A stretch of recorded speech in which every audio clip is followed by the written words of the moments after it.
Que bonito, hein? Você tá de brincadeira? Eu não tô cantando música não, eu tô reclamando porque você tá comendo aqui os churros do Milkshake Mix e eu tô aqui passando fome. Mas tudo bem, tudo bem. Enquanto eu vou pedir 3 pra mim, porque ela fala que eu tô gordo, mas não, eu tô no shape, pô. Isso aqui, ó, barriguinha construída no milkshake. Eu quero te dizer o seguinte, você fica com mais uma dica enquanto eu vou pedir 3 pra mim, tá? Pra você que acha que a tua casa tá imperfeita, ou o local que você trabalha, seja lá o que tá imperfeita, eu estou aqui com o Gabriel na Imperfecta, acertei? Certíssimo. A Imperfecta é uma loja voltada para micropaisagismo, né? A gente trabalha tanto com paisagismo de ambiente interno, quanto os terrários, bonsais, plantas ornamentais em geral, né? E aí é o seguinte, cara, eu tô curioso com algumas coisas aqui. Isso aqui é tudo artesanal, né? Exatamente, do começo ao fim. Primeiro a gente faz uma composição com todas as camadas de forma que elas sejam autossustentáveis, né? A ideia é você fazer um jardim que ele não precise de cuidado algum. Então ele tem que ser feito minuciosamente para garantir a longevidade desses produtos, né? Dessas peças. Mas, Gabriel, vem cá, como é que é a manutenção disso aqui? Por exemplo, eu vou ter isso aqui na minha casa, no meu escritório. Mantendo ela longe da luz direta do sol, você pode deixar ela em qualquer canto, uma sala, um escritório, um banheiro, desde que tenha uma iluminação bem clara, não direta. E assim ele vai viver uma média de 1 a 3 anos nos menores, 2 a 4 nos maiores e até 20 anos nos modelos grandes, né? Como os que eu tenho aqui na loja. E como a gente falou, pode ser em qualquer lugar. Casa, escritório, no lugar que a pessoa quiser, dá pra colocar. Exatamente, qualquer local, desde que tenha claridade, para as plantas aí dentro conseguirem fazer a fotossíntese, né? É o único requisito que elas precisam ter. Então você já sabe, chegou aqui no Market Paulista, achou o adesivo da rádio, você sabe que tem desconto. Enquanto eu organizo aqui para saber o que eu vou levar para minha casa, para deixar ela mais bonita, você continua curtindo mais um programa aí. Start FM. Fala galera, boa tarde. Tá começando mais um Elas na Área para vocês. Hoje estou aqui com a minha fiel escudeira, Juliane. Tudo bom, Ju? Tudo bem? Boa tarde, galera. Boa tarde, Bia. E a todos os nossos queridos ouvintes. E dar uma boa tarde para os nossos convidados, né? Exatamente, nossos convidados super especiais, o lateral do São Caetano, Diogo Rangel. Tudo bom, Diogo? Olá, tudo bem? Também queria agradecer a vocês pela oportunidade de estar aqui. E espero contar um pouco da minha história também aqui. E também uma boa tarde especial para o Marcelo Catré, que está aqui com a gente hoje. Ele é empresário da Falcão Esportes. Tudo bom, Marcelo? Tudo bem, boa tarde.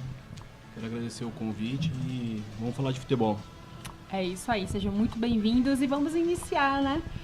Já falando do que, né, Bia? Falando de Brasileirão, não é mesmo? Afinal, semana passada, vocês sentiram a nossa falta semana passada? Porque eu senti falta de vocês semana passada, a gente não conseguiu começar falando do Brasileirão, mas nós vamos começar. Ele começou e a gente começa junto, né, Juju? Exatamente. Também senti falta, viu, Bia? Senti falta também dos nossos ouvintes, mas a gente vai trazer o melhor do esporte. E vamos começar com os jogos de sábado, né? Entre Santos e Coxa. Santos e Coxa foi um jogão assim, né? A gente precisa sempre lembrar que quando começa o Brasileirão, começa o Cartola.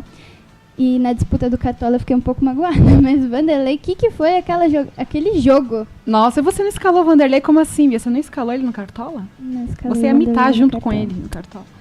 Mas eu também esqueci de montar o meu Cartola esse final de semana e também perdi. Mas referente ao jogo, o Santos foi bem mais promissor que o próprio Coxa, devido ao Vanderlei, né? Porque ele roubou a cena, literalmente. O Coxa que criou muitas oportunidades, né? Por isso que o Vanderlei imitou tanto, que teve que fazer muitas boas defesas. Vocês assistiram, pessoal, o jogo? Marcelo, Diogo? Então, eu assisti, aliás, ao vivo só realmente os jogos de domingo, né? Mas como eu também tenho um Cartola, eu acabei sendo prejudicado com a atuação do Vanderlei. Mas, segundo as notícias que vem rodando, né, diariamente, a gente tá sabendo, né, o quanto o Vanderlei foi bem, até pegou o pênalti no último minuto, então acho que isso ajudou bastante pela pontuação. O Vanderlei vem se destacando já há algum tempo, né? O time do Coritiba veio numa proposta bem acessível em relação ao esquema de jogo, mas o time do Santos na Vila Belmiro é muito difícil bater, por mais que seja as equipes fortes que vão fazer um trabalho dentro da Vila não conseguem. Eu acredito que o Vanderlei foi o destaque da partida justamente por isso, né? No último minuto conseguiu fazer essa defesa e garantiu aí os 3 pontos. Muito bem, e nós tivemos o confronto alviverde. O alviverde que todo mundo ama e o alviverde que só os palmeirenses amam mesmo. Tivemos Chape e Palmeiras. A Chape, que donas da casa, né, venceu por 1-0 aí com um gol de Luiz Antônio, não foi isso? E o Palmeiras, apático, estava aguardando o jogo de ontem pela Libertadores contra o Tucumã e o Cuca deu aquela segurada. O que vocês acharam aí? Né? Time misto. Eu acho que o Cuca, claro, ele sabe que todo palmeirense está aguardando e está esperando muito dessa Libertadores. Então não tinha como escalar o time principal para um jogo como esse, sabendo da importância do jogo que ele teria contra o Tucumã. Até porque foi um jogo bem difícil, né? Para quem assistiu, viu? Então eu acho que o Cuca ele fez o certo, mas que nenhum palmeirense estava querendo perder de novo para Chape. Ninguém estava esperando esse resultado, né? Mas o Cuca, ao contrário do que aconteceu com o Eduardo Batista, ficou incontestável, ninguém falou nada. Se fosse o Eduardo Batista ainda tivesse perdido para Chape com time misto, certeza que iam estar falando até agora dele. Certeza. Eu acho que até mesmo esses times como o Santos, o próprio Palmeiras e os times também pela Copa do Brasil e Flamengo, que agora, né, saiu da Libertadores recentemente, Atlético Mineiro, que está disputando também a Copa do Brasil como o Santos e a Libertadores, os técnicos geralmente eles fazem isso, né? Priorizam um campeonato e como o campeonato brasileiro ainda vai acabar somente em dezembro, eles preferem recuperar esses pontos no meio do campeonato. O que vocês acham? Que realmente acontece isso com o nosso futebol brasileiro, quando ambas equipes estão disputando outros tipos de campeonato? Eu acho que depende muito da competição e depende muito que ambas as equipes ou a equipe almeja na competição ao qual eles pensam que seja mais importante. Então eu entendo realmente o planejamento que o Palmeiras fez, não dando tanta importância agora no Campeonato Brasileiro. Claro que isso lá na frente pode ser um grande problema, mas por ter um objetivo tão grande na Libertadores, eu acabo entendendo sim o que ele quis fazer naquele momento. As equipes eles se baseiam muito nos objetivos que eles determinam no começo do ano, né, na programação. Acredito que pelo seu começo, por ser começo de campeonato ainda, o Palmeiras tem chance de se recuperar. E temos que levar em consideração também que a Chapecoense vem fazendo um bom trabalho nos últimos anos, né? E o fator casa pesa essas horas. A gente sempre elogia muito a Chapecoense, que está se reconstruindo muito bem, né? Tá saindo desse problema, esse triste acidente que aconteceu.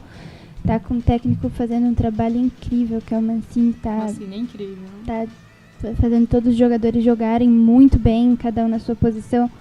Às vezes a gente fala, tem o melhor plantel. Às vezes não tem o melhor plantel, mas tem os jogadores certos para as posições que ele precisa, né? A gente vê isso agora com a convocação nova da seleção, que estavam falando, mas por que convocaram tal pessoa?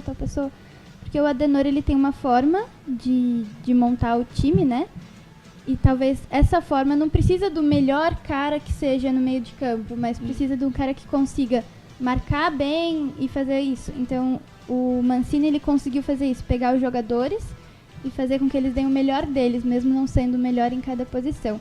E isso é um trunfo, acho, da Chape, é um trunfo do Mancini. E a gente deseja sempre toda a sorte do mundo para a Chape, que teve esse problema da escalação errada, né? Pois é, a gente vai falar sobre isso também. E que virada, né, que eles fizeram também ontem, que virada. A gente vai comentar sobre isso. Fator campo, não tem como. No final do jogo foi eletrizante. E não tinha... A Chapecoense merecia a vitória, né? Não merecia outro resultado. Ela que não estava fazendo um bom campeonato em casa, né? A gente estava até comentando isso. Não estava... E agora... Acho que deu aquela desencantada, né? Passou aquele momento de tensão. Teve no Serra Dourada também, no sábado, Atlético Goianiense e também o Flamengo. O Flamengo aí que fez 3-0 em cima do Atlético Goianiense. Leandro Damião fez 2, pô. Flamengo, eu vi os memes do Você que escalou o Guerreiro? Com o Leandro Damião. Mas... É verdade, quem escalou o Guerreiro se deu mal. Eu tô entre essas pessoas. Mas tudo bem. Passa. O Flamengo, ele vai dar de tudo agora no Brasileirão, né? Porque veio aquele cheirinho da Libertadores que foi embora, passou. E agora ele vai ter que ganhar o Brasileirão. A responsabilidade recaiu toda sobre o Flamengo, né? Porque ele tinha o time que todo mundo esperava que ia ser pelo menos a final. Já estavam falando, porque no final do ano vai ter Flamengo e Real Madrid no Mundial, vai ter Flamengo e Juventus no Mundial, mas ninguém estava dando que o Flamengo ia cair fora na fase de grupos. Até que uma rodada anterior... Eu era né? Eles ainda eram líder, né? Uhum.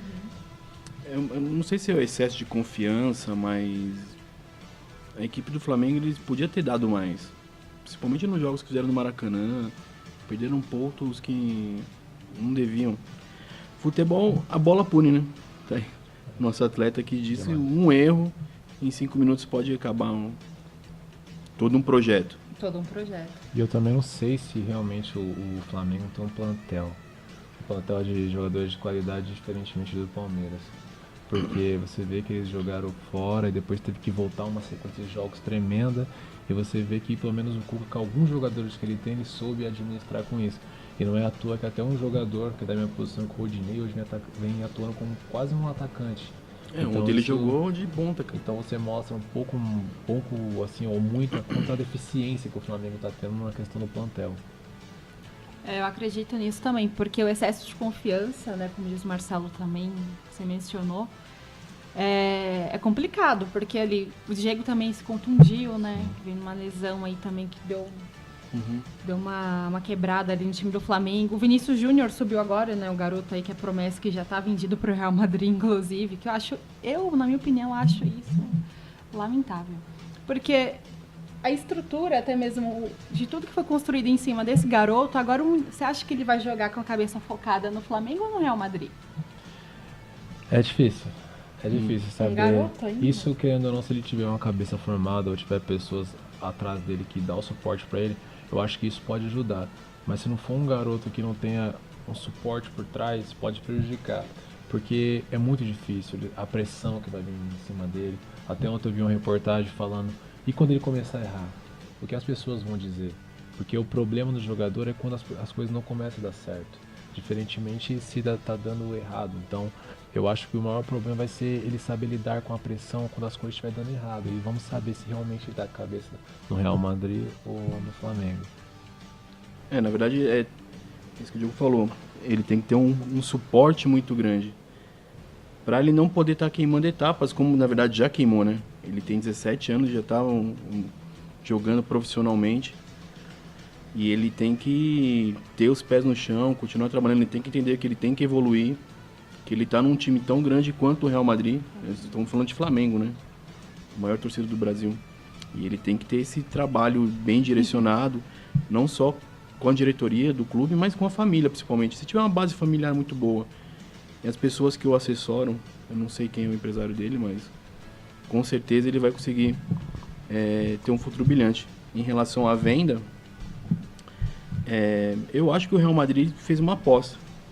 Porque ele veio aqui e falou assim, vou comprar o meu moleque agora por 45 milhões, senão lá na frente eu vou ter que pagar 120, 130, que o mercado está inflacionando cada vez mais. Então é uma aposta. Se ele vai acontecer ou não, a gente vai saber daqui a uns poucos anos. Mas conheço o moleque desde jovem, desde muito novo, tem um potencial incrível. Sem falar que o contrato é só daqui 2 anos, né, que ele vai pro Real Madrid, efetivamente. Então não adianta, se ele não focar agora no Flamengo, pro Real Madrid também rescindir o contrato, não vai ser muito difícil, porque ele fez uma aposta. O Flamengo não vai ter gasto nenhum, mas daqui pra frente quem assume a responsabilidade sobre o atleta é o Real. É o Real Madrid. Então, e ele vai ter que render, porque pro Real não vai interessar ficar com um jogador que não tá rendendo. Se não tá rendendo aqui, não vai render lá, então ele vai ter que realmente jogar muito, continuar no mesmo nível que ele tá para poder manter esse contrato. Não adianta... Isso é uma coisa diferente. Até você pode ver que tem um jogador no Cruzeiro, qual o Lucas, que é do próprio Real Madrid. a qual não teve sucesso, até foi emprestado para grandes clubes da Europa, também não teve sucesso e acabou voltando para o Cruzeiro agora, onde também não está tendo sucesso, está sendo um jogador que não está sendo muito aproveitado. Então você vê que são jogadores completamente diferentes, características diferentes, idades diferentes, e que talvez dê certo o Vinícius ou talvez não, mas isso mostra o quanto que talvez as pessoas pulam etapa de os jogadores não tão bem preparados e irem para fora muito cedo. Um exemplo disso é o Gabigol. Sim. Ele teve um episódio aí nesse último Mas final também de foi muita criancice, né? Sair do banco, tipo, bravinho, não vou jogar, não pegou vou as ficar... coisas dele, se esbarrou no treinador e... O atleta tem que ser profissional, independente de dizer ele estar satisfeito ou não. Ele tem que fazer o trabalho bem feito e por isso que tem que ter um suporte, tanto da família quanto do empresário. Tem que chegar o Gabriel. Conheço o Gabriel também desde muito jovem, mas eu acho que ele sempre foi muito... Não, ele sempre foi muito, vamos dizer, não bajulado, vamos dizer assim. Sempre foi muito bem cuidado, sempre foi muito bem tratado. Então, quando vem a pressão, tem atleta que não sabe lidar com isso, né, Diogo? O cara extravasa de uma certa forma. Mas eu tenho certeza que ele vai reverter esse jogo aí. Tem muito potencial, ele vai... Excelente jogador. Podia ter feito que nem o Borja ontem. Não expressar emoção nenhuma em momento algum. Ficar quietinho no banco. Pois é. O Borja saiu da Colômbia e tá sentindo pressão no Brasil. Imagina se ele fosse pra Europa. Nossa. Exatamente. É porque ele também foi contratado para ser o cara, né? Não foi uma contratação barata, foi uma das mais caras. Tá, mais caras. E ele não tá rendendo o que estavam esperando dele. E aí acontece, né? Aqui nós somos muito apaixonados por futebol. E a pressão que a gente exerce em cima de todos os jogadores é muito grande. Não tem como. Mas lá no Atlético Nacional era todo um esquema para ele jogar, né? Maquinelli Torres vinha, fazia toda uma sustentação, o próprio Guerra, então facilitava o trabalho para ele. Hoje em dia não, aqui no Palmeiras ele não é o cara, ele é mais um, por mais que ele tenha custado. E ontem, querendo ou não, foi um exemplo, né? Ele saiu e o Willian entrou e fez o gol, depois colocou até o Michel, e então você vê que o Palmeiras tem um plantel que vai sair vai entrar outro que vai ou melhorar ou vai surpreender ou vai mudar nada, entendeu? Então você vê o quanto que é como você citou anteriormente, a maneira de jogar no Nacional e no Palmeiras, né? Que era em função dele nacional, quanto que no Palmeiras já não funciona dessa maneira. Esse estilo de jogo do Cuca de marcação, pressão, acelerar a bola, é muito difícil. Se o atleta não está acostumado, se adaptar é muito difícil. Olha, nós recebemos uma pergunta que é sobre o Corinthians, então a gente vai primeiro falar do jogo do Corinthians e aí a gente já faz essa pergunta, pode ser? Claro. Bora lá. Então, o Corinthians jogou também no final de semana, fez gol de quem? De quem? Jô, né? O homem gol, nem é homem clássico mais, é homem gol agora. E fez aquele placar elástico que a gente já tá acostumado de ver do Corinthians, né? Já há alguns anos, né? Fez aquele famoso 1-0. O que sempre acontece é que o Corinthians ele faz o gol e fica esperando. Ele fez a mesma coisa no primeiro jogo contra a Chape, fez o gol, ficou esperando, tomou. A sorte dele é que esse segundo foi no final já do segundo tempo, na metade ali do segundo tempo. Então não deu tempo de tomar o segundo gol. Mas o Corinthians ele tá muito dependente do Jô lá na frente. Por mais que tenha o Rodriguinho fazendo gols, por mais que tenha o Jadson correndo por fora, ele tá muito dependente do Jô, sempre o Jô para definir. Por que vocês acham que o Corinthians está assim, nessa dependência toda? É que o sistema de jogo que o Carrilho usa é parecido com o do Tite na época de 2015, né? O Wagner na época demorou a engrenar, na hora que ele começou a fazer gol, e fez um gol atrás do outro. E o do Tite, o do Carrilho é muito parecido, porque ele desenha bem as linhas defensivas para poder sair em bloco, para a bola poder chegar no pé do Jô e o Jô ter a tranquilidade de finalizar. Eu acho nada mais justo do que realmente acontecer isso, porque por mais criticado que o Jô seja, ele é um jogador que jogou em alto nível na Europa. Ele surgiu muito cedo pro futebol, então ele tem essa capacidade de poder decidir os jogos.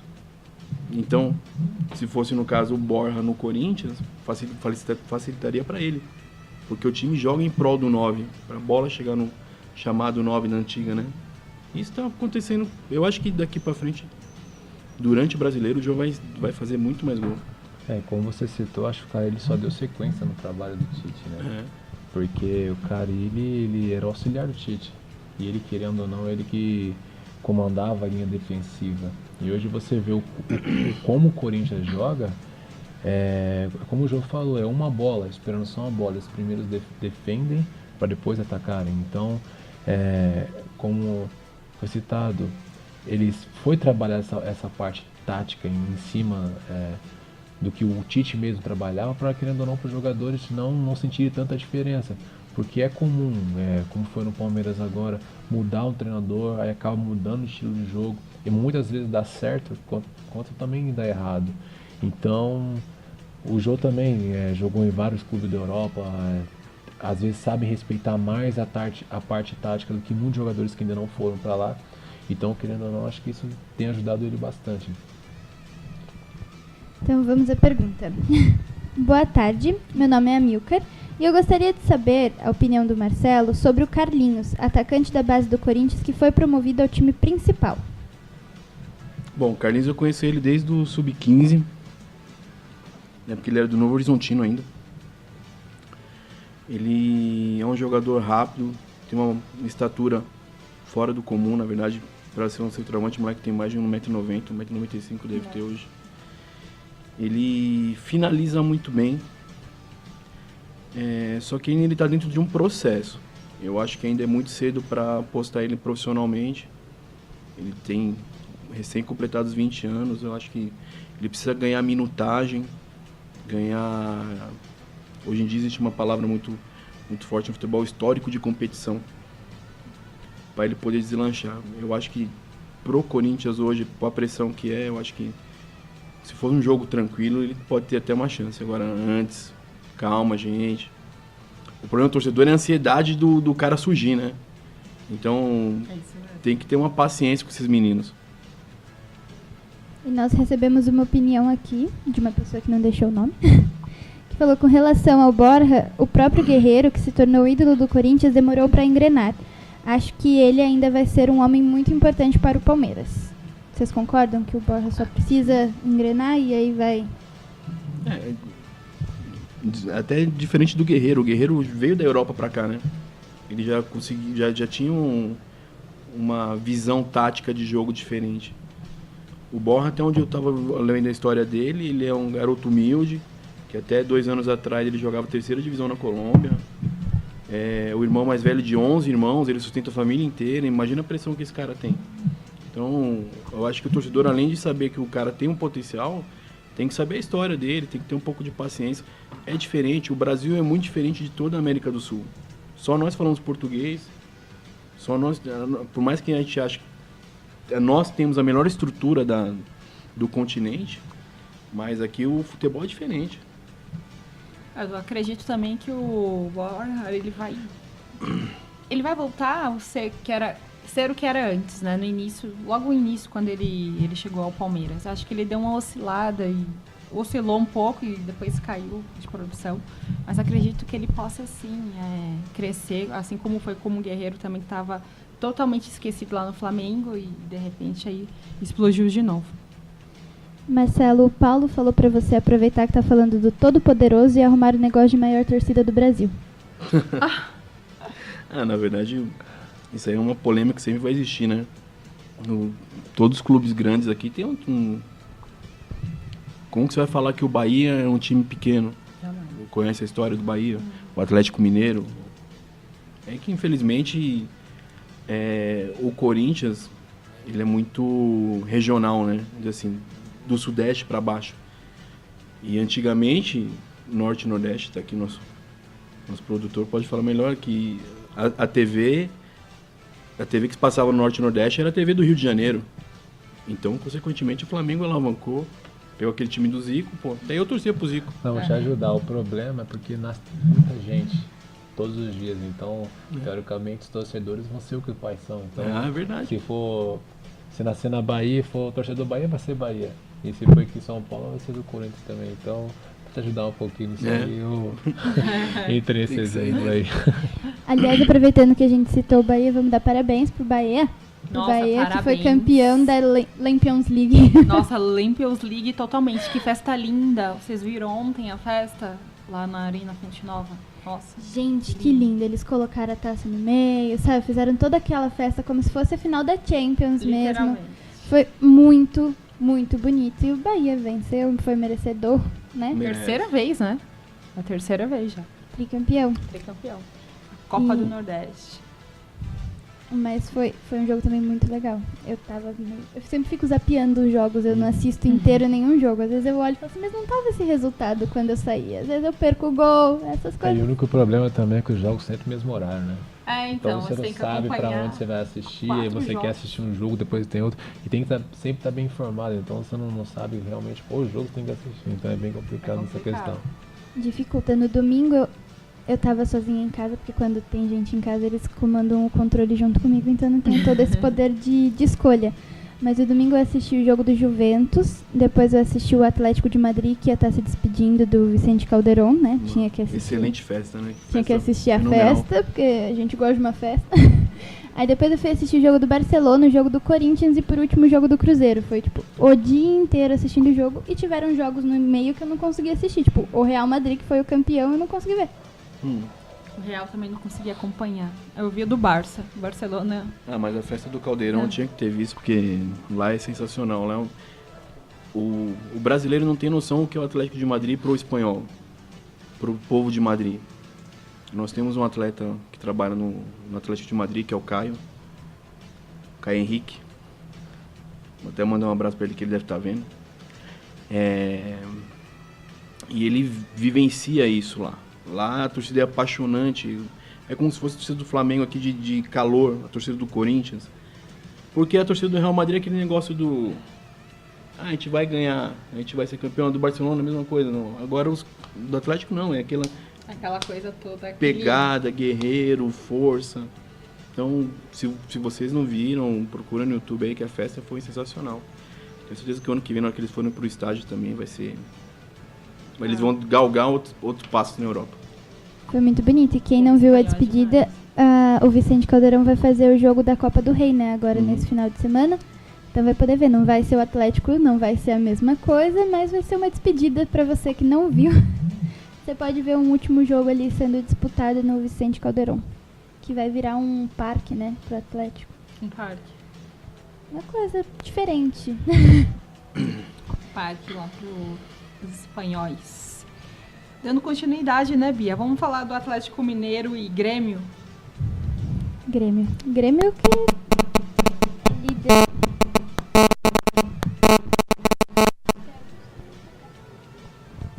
Grêmio que é líder, desculpa, gente. Grêmio que é líder, né, do Brasileirão até esse momento. O Grêmio que é líder. Tá abrindo bem o campeonato, 2 jogos, 2 vitórias. Então, não tem muito o que falar do Grêmio. O Atlético tá dividindo o time também até por causa falando do jogador estrangeiro, né, que está citando do Borja. E eu até tava falando esses dias com meus amigos sobre o Barrios, né? Que não estava sendo bem aproveitado no Palmeiras e acabou indo pro Grêmio e hoje está sendo um dos destaques lá, né? Não sei, acho que quase mais de 10 gols já em algumas partidas que ele está lá. Então a gente mostra, né, o quanto que às vezes um jogador não se dá bem em um clube, mas acaba sendo bem, né, quando bem recebido em outro, ou volta a confiança e acaba dando bem, né, dando a volta por cima. Né? Naqueles zoeiros da rodada estavam falando que o Grêmio consertou o Barros pro Palmeiras. Mas é o que vocês estavam falando, né? O esquema tático ajuda muito. E talvez ele tenha se encaixado, talvez não, ele se encaixou melhor no esquema do Grêmio. O Renato Gaúcho lá. É muito comando, né? O Renato ele deve ser um estilo mais paizão, mais boleirão, vem cá, vamos conversar. Aí tem uns treinadores que é muito mais... A deles. Eu acho que isso favorece também.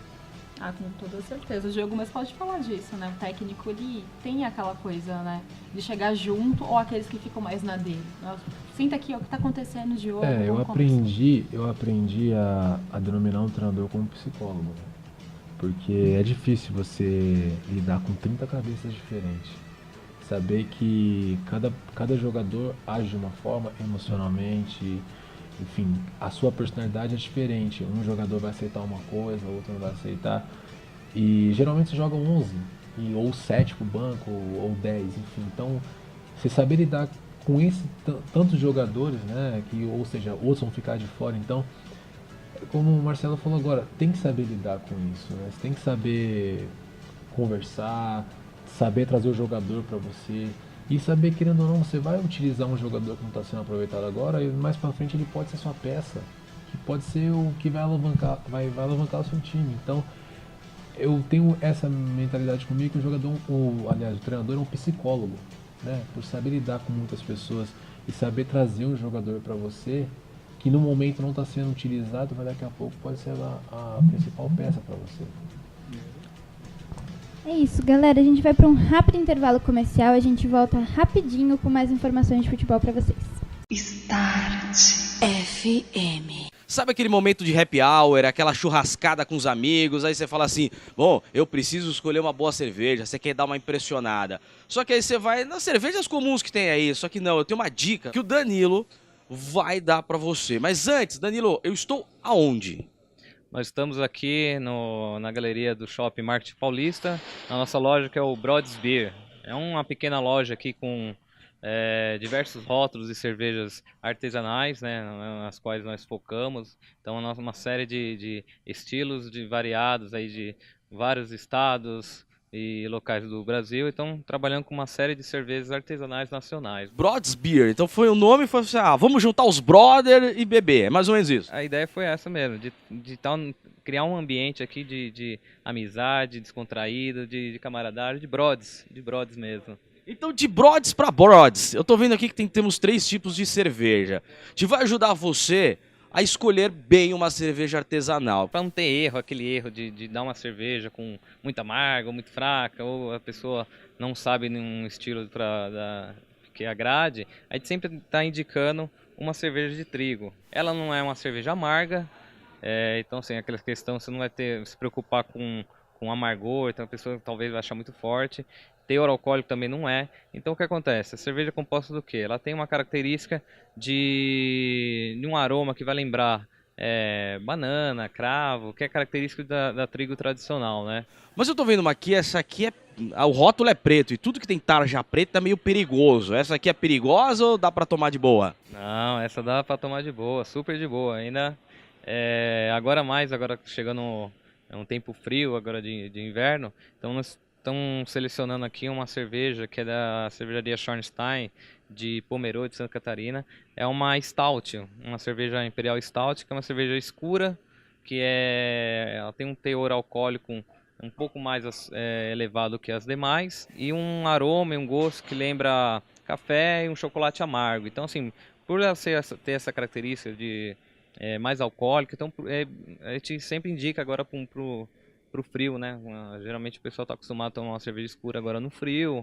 E ela harmoniza também muito bem com algum tipo de chocolate, alguma sobremesa. Aqui, ó, você que quer paquerar, dar chavecada na mulherada, dá um chocolate de presente com essa cerveja. Exatamente. Aí você vai se dar bem. Agora, essa aqui deu medo, cara. Essa aqui deu um pouco de medo. Essa aqui é aquela famosa roleta russa lá? Exatamente, a famosa roleta russa.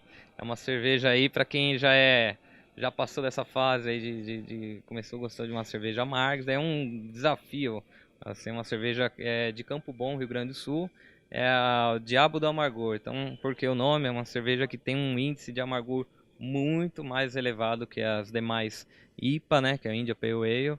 Então, em 2015 ela foi considerada a cerveja mais amarga dentre as nacionais, artesanais, né, do Brasil.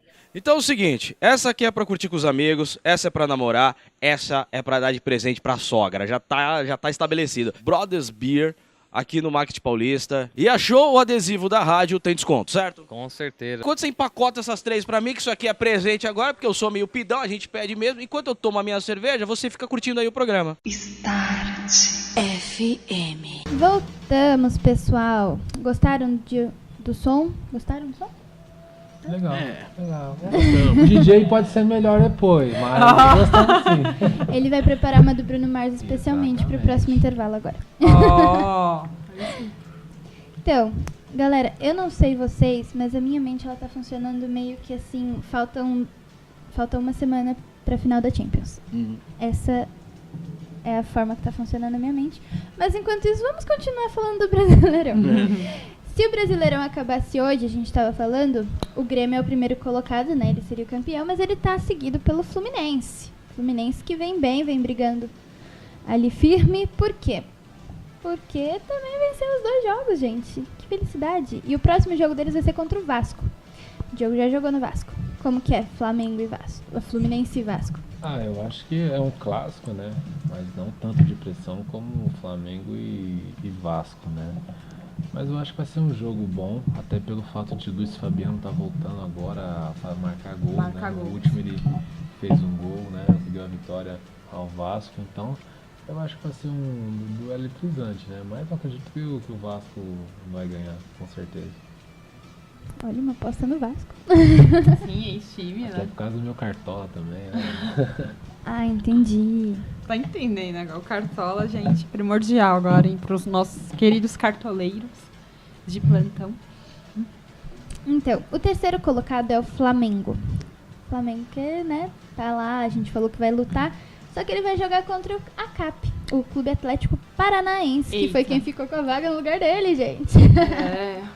Atlético Paranaense que vem fazendo uma temporada incrível, né?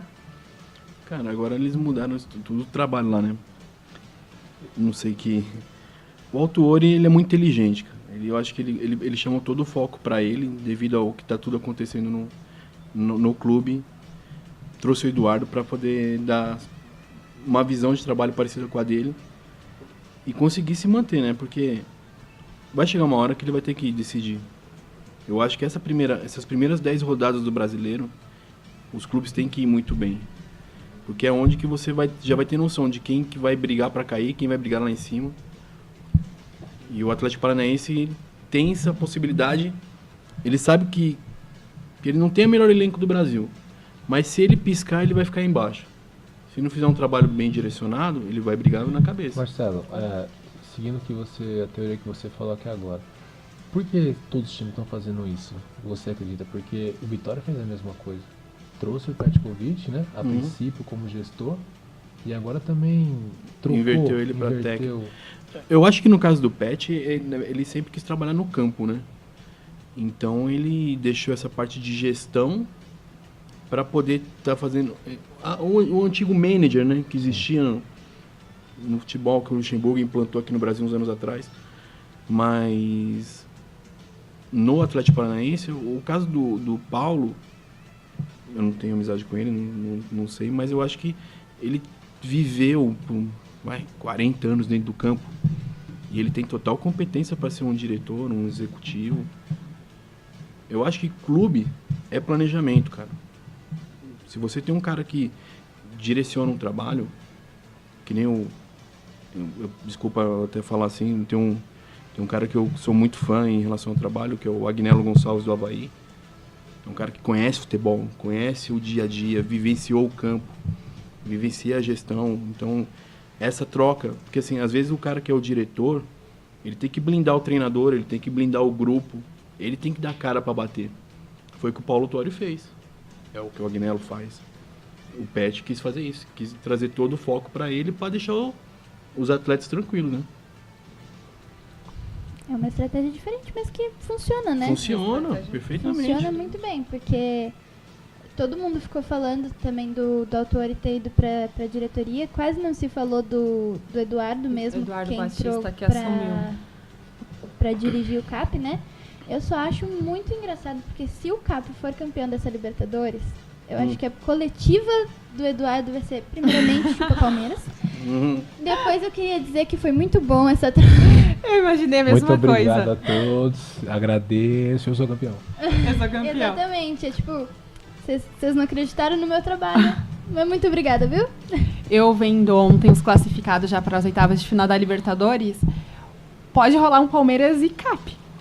Já nos oitavos agora, né? Nas oitavas. Imagine o que vai ser, gente. Agora Eduardo Batista ir dirigindo o Atlético Paranaense contra o Palmeiras. Acho que foi a realização, né?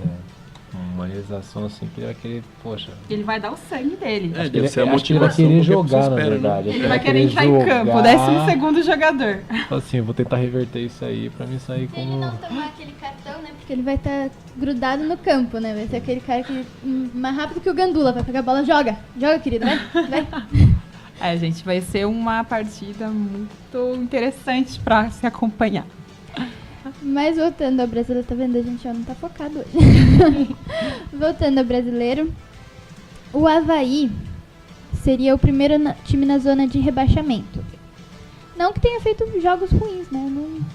Não vi nenhum jogo ruim do Avaí. É que ele pegou o São Paulo, que é um anteriormente, né? Eles priorizaram, acho que, a Libertadores, né?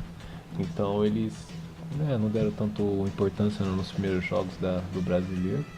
Mas agora com essa indefinição, né, eles vão entrar, caso eles não classifiquem, eles vão entrar no Sul-Americano, né? Mas tem que abrir o olho, né? Porque o que muda o brasileiro são esses primeiros jogos, né? Que lá na frente depois esses pontos fazem muita diferença. Eu também acredito nisso. Porque se você não manter uma qualidade agora, já no início do Brasileirão, depois para recuperar, é complicado. É verdade, porque no caso do Avaí, por exemplo, ele pegou 2 jogos difíceis de cara. É difícil jogar contra o São Paulo aqui no Morumbi, não é fácil. E se você vê o jogo... Teve teoricamente mais chance. Foi 2-0, mas o Avaí foi pau a pau com o São Paulo. Foi pau a pau, não foi fácil pro São Paulo. Eu acredito que vá se recuperar, que lá tem um trabalho bem direcionado também. Aproveitando que a gente deu essa falada assim rápida do São Paulo, né? Só pra... Vocês viram a declaração do Rogério Ceni no Bem Amigos? Em relação ao Rodrigo Caio e o Tite? O Rogério é muito vaidoso em algumas horas, né? É complicado lidar com a gente... A imprensa faz o trabalho dela. Então ele tá lá, ele tem que ser cobrado, ele tem que ser questionado. Eu vi uma entrevista que ele estava dando após jogo, uma repórter da Bandeirantes, uma coisa assim, fez uma pergunta para ele quando ele não gostou, ele foi super grosso com a menina. Eu acho que ele tem que fazer diferente, ele tem que fazer o que nós falamos desses gestores, ele tem que trazer toda a atenção para ele mesmo, porque ele é o cara, ele é a cara do São Paulo, ele não pode fazer isso. Mas é que o Rogério, desde a época que ele jogava, né, ele tem uma coisa assim, quando ganha, ele era a estrela. Se o time ganhou, ele era o que parava para dar entrevista, que falava que todo mundo foi muito querendo bem. Ou não, a imprensa ela tem o poder de nos levantar e nos rebaixar, né? Entendeu? Então se você não saber lidar com a imprensa, vai acontecer que eles vão te jogar cada vez mais pro lixo, enfim. E querendo ou não, a minha opinião desde o começo foi que eu acho, como um jogador, vendo o Rogério Ceni como um mito que eu vi jogar, eu acho que foi muito cedo ele virar um treinador. Na minha opinião, ele poderia... Aliás, a gente não sabe realmente quais são os sonhos que ele tem, pessoal, né? Mas eu acho que ele poderia ser bem mais como treinador, não desmerecendo os treinadores, cara, jamais. Mas almejar ser uma presidência, porque querendo ou não, futebol, como o Marcelo citou bem no começo, a paciência, o problema é a paciência. Coisa que nós jogadores não temos, torcedores principalmente não temos, e a diretoria não tem. E querendo ou não, futebol é resultado. Então... Por isso, pode ser que ele vai jogar pro alto tudo aquilo que ele viveu no São Paulo, aquela cerca de quase mais de 20 anos ou 20 anos, que ele construiu com o São Paulo e por questão de 10, 12 jogos, vai jogar pra fora. É uma questão que vários clubes estão colocando, né, jogadores ídolos para virarem técnicos. A gente viu o caso do Zidane, né? Só que o Zidane ele teve toda uma preparação antes. Ele passou pela base. Ele fez cursos, agora o Barcelona está querendo colocar o Xavi também para ser o próximo técnico. E o Marcelo, citando da Espanha, ele pode até falar mais do que eu. Esses dias eu vi uma reportagem como funciona para se tornar um treinador na Europa. É um trabalho que você dura 4, 5 anos. E hoje, se eu não me engano, só tem um treinador que tem a licença que é o máximo, que é o Milton, alguma coisa do Milton, acho que é o Milton do Vasco, né, o treinador do Vasco, que mostra o quanto que tem que estudar que além de você... Eu acho também que o treinador deveria ser um jogador. Eu acho que também... Porque ele vivenciou, né? Então, mostra um pouco da diferença do estudo que é lá fora para cá pro Brasil. Lá existe umas categorias A, B, C, D e assim por diante. O Rogério estava fazendo lá, mas parece que ele fez até o segundo estágio quando ele recebeu o convite. Ele tinha mais 3 ou 4 para terminar. Eu acho que quando o treinador for começar, por mais que seja o Rogério Ceni, começa embaixo, pega um juvenil, trabalha, pega um tenha vivência, porque é diferente. Ele não pode ser o Rogério Ceni atleta, que vinha, trocava uma ideia com o Lugano, que ia, pegava o moleque mais novo, vem cá, ele é o treinador, então existe uma hierarquia. E ele convive hoje com 30, 35 jogadores, 20 trabalhou com ele como jogador.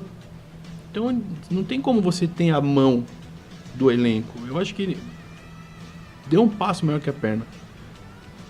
Acredito também que ele deveria ter esperado, ter passado pela base, né? Ter essa paciência. Ele, infelizmente, aí enfiou os pés pelas mãos e tá pagando um preço que ele mesmo quis. E agora tá essa confusão aí no próprio time e com a imprensa também, que ele joga na cara a todo momento.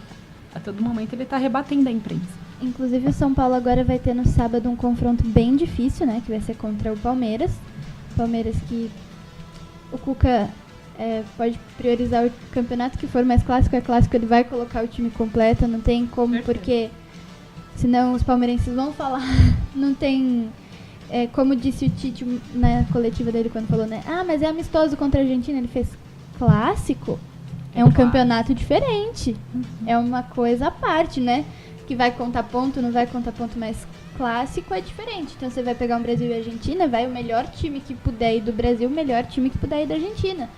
Vai pegar São Paulo e Palmeiras, vai o time todo do Palmeiras e vai o time todo do São Paulo. Não adianta falar, vou priorizar o campeonato. Até porque o São Paulo não tem no momento outro campeonato pra priorizar, já que ele caiu fora da Copa do Brasil e também da Sul-Americana. Olha aqui, Bia, tem mais uma pergunta, direcionada até mesmo a você, Bianca, eu quero saber quando o Grêmio vai desfazer essa macumba contra o Corinthians. Que todas as vezes que ele joga contra o Corinthians, ou empata ou perde. Pergunta aí pro Marcelo, hein? Felipe Queiroz. Marcelo, perguntei pro Marcelo. É pra eu saber? É pra você contar quando que o Grêmio vai desfazer essa macumba que ele fez em cima do Corinthians. Na verdade, os resultados não dizem isso, né? O Grêmio fala... Se você levar em consideração que a história Grêmio e Corinthians, eu só me recordo 2001, no final da Copa do Brasil, o resto... Não tem essa de macumba. É torcedor, deve ser torcedor. Vamos fazer uma pergunta dessa, eu acho que é um torcedor apaixonado. Como diriam os antigos, o futebol é jogado, o lambaria é pescado. Futebol, coxinha é coxinha. Lá no campo você resolve essa parada. Sem falar que a gente tá com... O Grêmio tá com um elenco muito bom, né? Não, e hoje o Grêmio é campeão, né? Hoje o Grêmio é campeão, então. Se acabasse, como você falou hoje, se acabasse hoje o Grêmio seria campeão. Não à toa ele tá em primeiro lugar. Mas a gente inicia um campeonato brasileiro onde 12 times podem ser campeões. Exatamente. Eu acho que esse ano, por incrível que pareça, tá bem mais equilibrado, né? O ano passado você olhava os times e falava assim, esse aqui não vai, esse daqui com certeza não vai também. A gente tem que levar em consideração o seguinte, nós estamos em fim de maio. Agora, a partir de 1º, abre a janela da Europa. Então, muito time que tá forte aí vai perder os medalhões. Vai perder. O Grêmio mesmo, não sei como vai segurar o Luan. Não vai ter como segurar o moleque que tá 2, 3 anos muito bem. Então, calma, gente. Calma que o futebol não é assim, não. Bom, dos próximos confrontos que a gente tem que falar, tem o Atlético Goianiense, que tem todos 0 pontos. Tadinho, perdeu os 2 jogos. Perdeu os 2 jogos. E vai enfrentar o Corinthians, que tá em 5º colocado. O que vocês têm pra dizer desse confronto? Eu? O Marcelo aqui, que ele... Eu tô vendo que tá tendo uma briga com os torcedores aqui, né? Então eu tô jogando tudo pra ele aí. Deixa que ele brigue e você faz o simpático. Exatamente. Não, o Atlético tem que fazer por onde, né? Onde que jogar uma Série A. O Corinthians vai fazer a mesma proposta que vem fazendo, o jogo buscando o erro do adversário, aproveitando a fase do Jô e do Rodriguinho, que está muito bem nesse começo de campeonato. E o difícil é que lá em Goiânia é um calor lascado, né? Então, dependendo da hora do jogo. Mas o Atlético ele tem que reverter esse processo jogando, cara. Jogando porque não tá. Eu vi o outro jogo do Atlético Paranaense, do Atlético Goianiense com o Flamengo. Eles, diferente de ontem, na Copa do Brasil, ontem eles tiveram muita chance, mas o primeiro jogo que perderam 3-0, eles não foram muito bem, não. O Walter tá lá agora também, né? Então o Walter é um caso sério. O Walter é um caso, ponto. É um caso que tá sendo estudado. E o Grêmio, que a gente tava comentando, que é o líder, ele vai enfrentar o Sport. O Leão. O Sport tem um timaço, né? O estilo de jogo deles também é agressivo. Tem o Diego Souza aqui. Eu acho que jogando em casa são mais fortes, né? Porque quando a torcida lá é a torcida que empurra, a torcida que vai mesmo. Então o fator casa, se for, não sei onde jogar, é casa ou fora? Vai ser lá na Arena do Grêmio. Então, no sul. Então é um pouco mais difícil, né? Teoricamente, acho que um empate estaria de bom tamanho, né? Das equipes. Eu acredito que a pessoa que vai, né? Como eu coloquei o Diego Souza? Não, brincadeira, mas eu acho que o Grêmio leva, não só pelo fator casa, mas porque tem uma boa equipe, tem um esquema defensivo muito bom, o Jeromel tá jogando muita bola. Tá mesmo. Tipo, não tá passando nada, tá deixando ninguém passar ali em paz. Então eu acho que vai ser um grande jogo, mas eu acho que vai ser Grêmio. O Grêmio vai ficar mais uma vez lá, mais 3 pontos. O fator casa vai ajudar também muito. E é isso, esses são os jogos que vão ser importantes pra tabela nesse final de semana. E vai ser só, lembrando que vai ser só a terceira, né? Só a terceira rodada, ainda tem muita coisa pra acontecer. Ainda até dezembro, gente. Por isso que é bom, né, fazer já uns placares bons. Logo no início do Brasileiro, ficar ali até no meio da tabela, acho que já tá bom, porque ficar ali de 15º pra baixo e depois pra recuperar é tenso. Vocês acham mais justo o campeonato assim de pontos corridos ou quando o campeonato é de mata-mata? Eu sou mata-mata. Na minha opinião, como atleta, eu acho que pontos corridos. Porque coroa um trabalho. Diferentemente de mata-mata. Porque você trabalha o ano todo e de repente você classifica Então são dois lados da moeda. Por exemplo, você trabalha o ano todo, você classifica em primeiro. Aí você pega o exemplo, 8º. Aí você vai lá e já perde. Então todo aquele trabalho que você fez é jogado no lixo.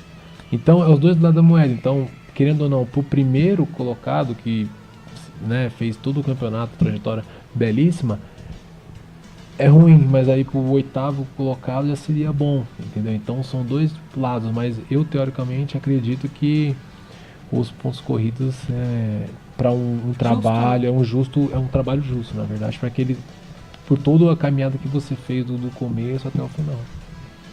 Eu acho mais justo. Pontos corridos é muito mais justo. Eu acho que o melhor tem que vencer.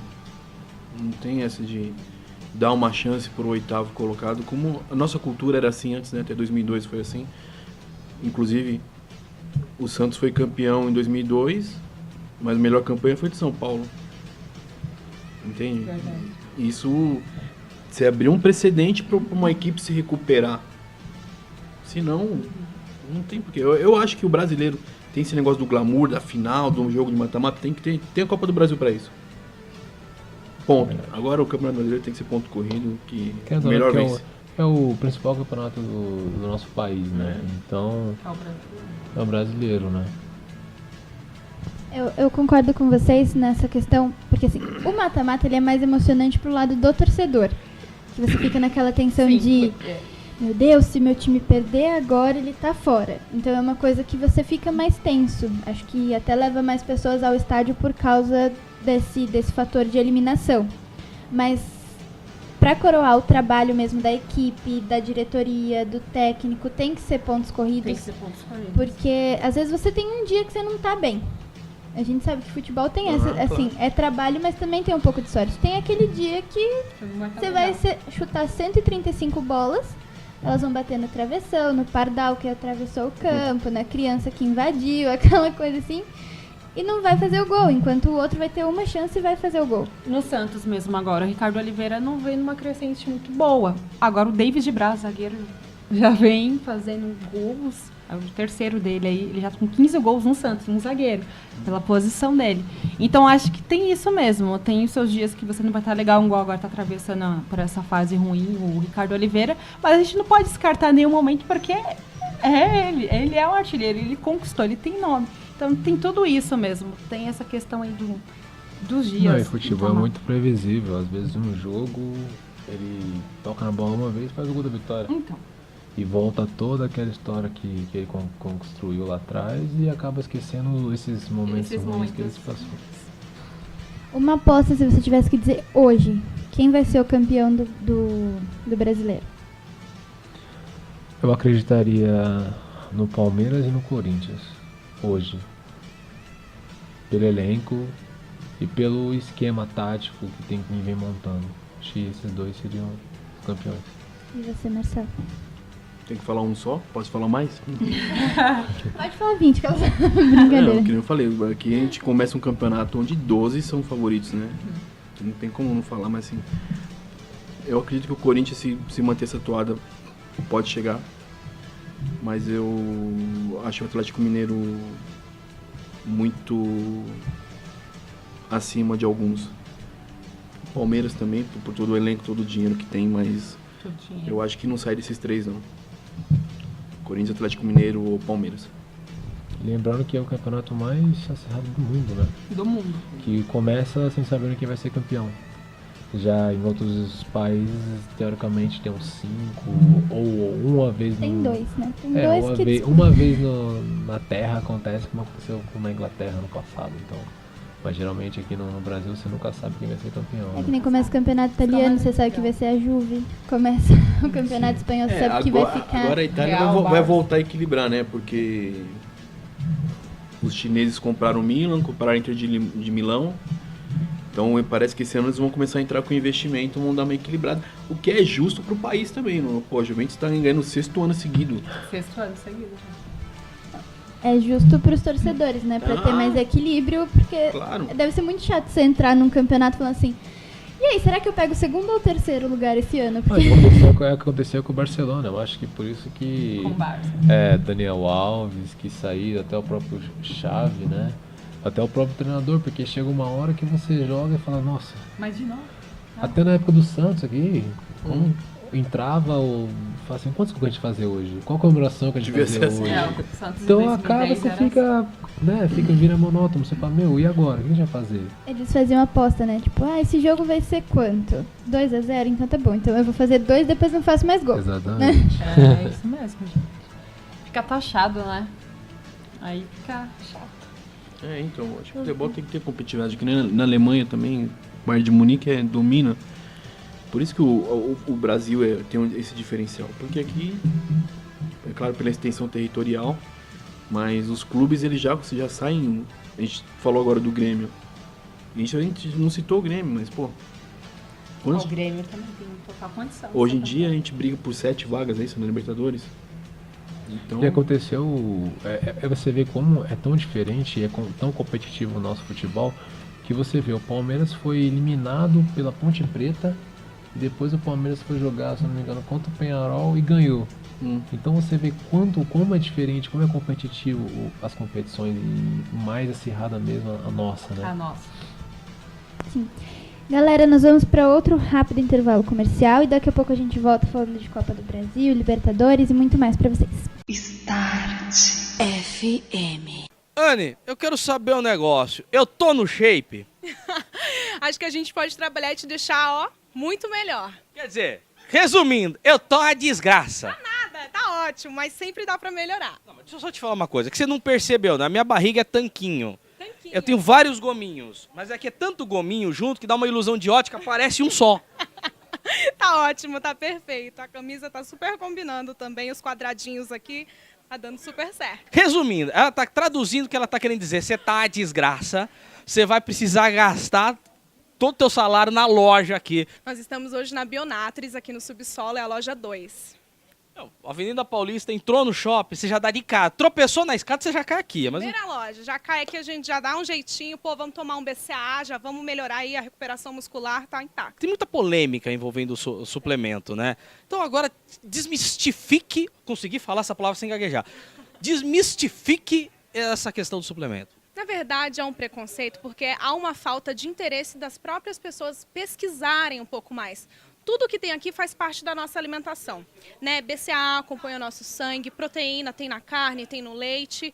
Tem que dar mais uma pesquisada, tem que ver um pouco, porque eu acho que ainda existe muito preconceito, mas é tudo natural, parte da nossa alimentação, só que em dosagens muito maiores que vão acelerar o processo, né, da ganho de massa, queima de gordura, essas coisas assim. Então vamos lá, quem está começando essa onda fit?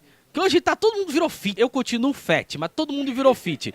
Tá todo mundo nessa onda. A pessoa que chegou aqui com orientação errada, ela fala assim, não, Anne, eu quero ficar sarado, eu quero ficar sarada, eu quero ter a barriga tanquinho para o verão. O que você indica para a pessoa que veio aqui sem saber nada? Acho que o primeiro de tudo a gente tem que saber qual que é o objetivo da pessoa, se ela quer emagrecer, se ela precisa ter um ganho de peso, né? De repente as pessoas já vêm aqui com um papelzinho da nutricionista, já passou, já tem uma indicação. A gente procura sempre uma qualidade melhor, de acordo com o biotipo. A gente tem produtos também específicos para o público feminino, com colágeno, com mix de vitaminas. Tem coisas para aumento de testosterona, à base de produtos mais naturais, para os homens mesmo. Então, assim, a gente tenta manter o básico, né? Não exagerar demais para quem está começando, tem que começar com uma dosagem mais leve, de termogênicos, proteínas, tem que ver algo mais específico, porque cada organismo reage de um jeito. Então tá vendo? Você pode chegar aqui no Market Paulista, você chega aqui, você vai ser bem orientado. Colágeno é aquele negócio meio melado, não é? Meio... Se é só o colágeno... Tem, né? Geralmente quem consome gelatina já tem uma dose de colágeno. Ó, isso é pra saúde, não é pra essas besteiras que você fica pensando, não. Agora, só uma coisa que eu fiquei na dúvida, por que quando você falou a pessoa fica mais velha, envelhece, ela olhou pra mim?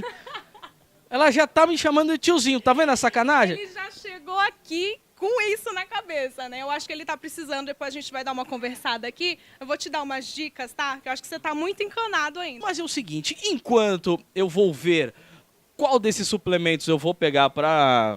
Dar um tapa no shape aqui, você fica com mais um programa. Start FM. Voltamos, pessoal. E antes da gente falar um pouquinho mais de futebol, eu queria saber um pouco mais sobre os nossos convidados. É isso aí, né, Bia? Começando aí pelo Diogo, que é o campeão, né, do Azulão aí, campeão de São Caetano. Parabéns pelo título, Diogo. Obrigado, foi um título que a gente merecia, né? Eu consegui voltar pro Brasil agora e ser coroado por esse título pra mim é gratificante, né? E até poder fazer parte desse elenco, um elenco guerreiro, né? Que lutou, tem 3 ou 4 anos batendo na trave. Então, não menosprezando os outros times, mas a gente merecia assim, esse título por tudo que o São Caetano passou, né? Um time teoricamente grande, fora os clubes aqui da capital. E voltar pro cenário, né, do futebol paulista novamente e voltar, quem sabe, no próximo ano para o cenário nacional, né. Falando nisso, você passou pelo futebol asiático, né? Você ficou uma temporada lá? Na verdade foram 6 temporadas, né. Eu, como estava conversando aqui em off, né, eu comecei na Portuguesa, onde foi a minha base, fiquei 4 anos. E depois disso eu fui pro Vasco, no Rio de Janeiro, e depois voltei para São Paulo novamente e já fui pro Palmeiras. Aí depois dessa transição, acho que como o Marcelo sabe, né, o júnior profissional é meio complicado, né, e aí eu passei por alguns clubes, até eu fui pro Corinthians, né, um Corinthians que fazia a parceria com o Flamengo de Guarulhos, e nesse tempo apareceu uma situação para ir para fora, onde eu fui pro Timor-Leste, né, um país pequeno, onde estava começando no futebol naquele momento.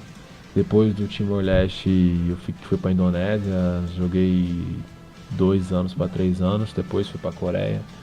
Depois da Coreia fui para a Tailândia e graças a Deus esse ano eu consegui voltar pro Brasil, pro São Caetano, onde eu fui campeão.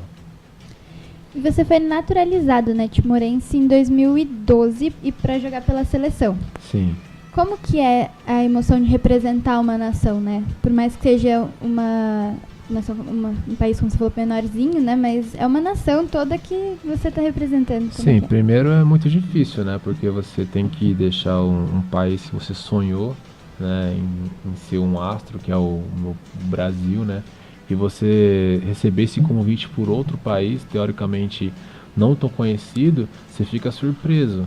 Mas naquele momento eu não vi alternativa. Eu acho que era algo que eu poderia ter pra mim como alavancar minha carreira, né? E não foi diferente. Hoje eu sou um dos jogadores com mais jogos pela seleção, quase 100 jogos pela seleção. Já disputei Olimpíadas, já disputei eliminatórias da Copa do Mundo. Então acho que pra mim foi bom, tanto profissionalmente como pessoalmente. E saber que é diferente você no seu país, ninguém praticamente te conhece, né? E um país do outro lado do mundo as pessoas te conhecem, então, pelo seu trabalho. Então, pra mim isso é gratificante, né? É saber que hoje eu defendo duas bandeiras, né? Dentro do meu coração tá dividido. E é gratificante, eu lembro como se fosse hoje o hino tocando e você sente a emoção das pessoas. Você vê que você é um ídolo através do seu trabalho, entendeu? Então, querendo ou não, isso me deixa muito feliz. Você foi eleito um dos melhores jogadores, né? Quando fizeram a seleção dos estrangeiros, você foi eleito um dos melhores. Você foi o melhor lateral direito. Isso aí já foi na Indonésia, né? Outro país que jamais eu imaginei que ia conquistar isso que eu conquistei, né? E foi surpresa, porque a seleção saiu ano passado. E saiu com grandes nomes do futebol mundial, até que jogadores que eu não conheço, né? E eu, como na época tinha 23 anos, tá ali junto com o Kempes, um jogador que foi ídolo lá na Argentina, ou outros N jogadores que foram campeões por seus países no mundo todo. Então, ser reconhecido, um jogador ainda com 23 anos na época e ser taxado como um jogador do século, pra mim não tem felicidade maior. E você é lateral direito e você bate faltas, você cobra faltas muito bem. A gente tem uma defasagem, eu acho que nessa posição, de pessoas que cruzem bem. Você faz algum treinamento fora o seu horário pra fazer isso de forma tão bem quanto você faz? Eu acho que isso eu aprendi muito lá fora também. Porque o Marcelo sabe, quando você é estrangeiro, a cobrança é maior em cima de vocês. Então, eu sou uma pessoa que me cobra bastante. Até em casa eu me cobro bastante em questão de alimentação, treino, férias, estou sempre treinando.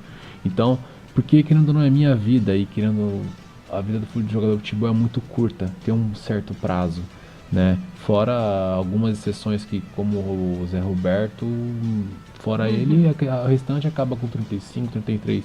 Então eu tento me cuidar bastante, sempre depois do treino também procuro sempre estar treinando, aperfeiçoando, né? Cobrança de falta, cruzamento, que eu acho que não vai só beneficiar a mim, mas sim com meus companheiros. Então eu sempre procuro sempre estar aprimorando para mim também estar bem comigo mesmo, né? Que é o mais importante. Você chegou em março de 2012, né, de 2017, agora já estava no meio do Campeonato Paulista.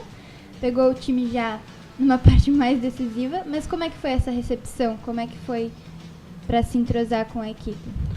A recepção foi boa, né? No começo é sempre difícil porque você conhece poucos jogadores, né? Mas como o futebol é grande, você já jogou aqui, jogou ali, você acaba conhecendo alguns jogadores. Mas fui bem aceito. Acho que quando você chega num ambiente, você trata todo mundo com respeito e também mostra o teu potencial, as pessoas acabam te respeitando no dia a dia. Então acho que foi crucial dessa maneira ter chegado fazendo as coisas direitinho no meu canto. Eu sabia que no momento certo eu ia conquistar a galera e hoje eu sou do grupo, todo mundo gosta de mim pelo jeito que eu sou, então eu acho que o fator principal é o respeito. E você, além do Brasil, né, você falou já jogou em 3, 4 países diferentes. Qual que é a principal dificuldade de adaptação quando você vai para uma outra cultura e quando você muda, né? Porque, querendo ou não, da Indonésia para a China deve ser totalmente diferente. Eu acho que até aqui no Brasil é o que eu sofro. na questão, como eu sofri lá, depois eu vou contar o que eu tô sofrendo aqui. Quando você joga o futebol brasileiro e vai pra fora, você sofre na parte tática. Porque teoricamente, como eu sou um jogador de defesa lá, e aqui eu sou mais taxado como um jogador da parte ofensiva, então são duas coisas completamente diferentes. Ou seja, quando eu fui pra lá, eu sofri que eu era muito ofensivo. Só queria atacar. E lá, a linha de trás, os 4 de trás são defensivos. Na Europa, você pode ver que são poucos os laterais que chegam no fundo. A obrigação deles até o meio para trás. Então esse foi o fator principal de saber marcar, saber fazer a parte tática, que lá é mais importante do que a parte ofensiva. E eu voltando para cá, é já o que eu sofro, de ser um pouco mais defensivo, mas eles pedem que eu seja mais ofensivo. Mas é uma coisa que se aprende, né? Que teoricamente eu sei que isso me ajuda, porque depende do estilo, como a gente falou anteriormente, depende do estilo do jogador, do treinador, depende do que o treinador pede para você. Então eu acho que são esses fatores, né? Fora a língua, que você também tem que se virar, né? Então são muitas coisas que, querendo ou não, ajuda, e com o decorrer do tempo você tem que aprender para sobreviver.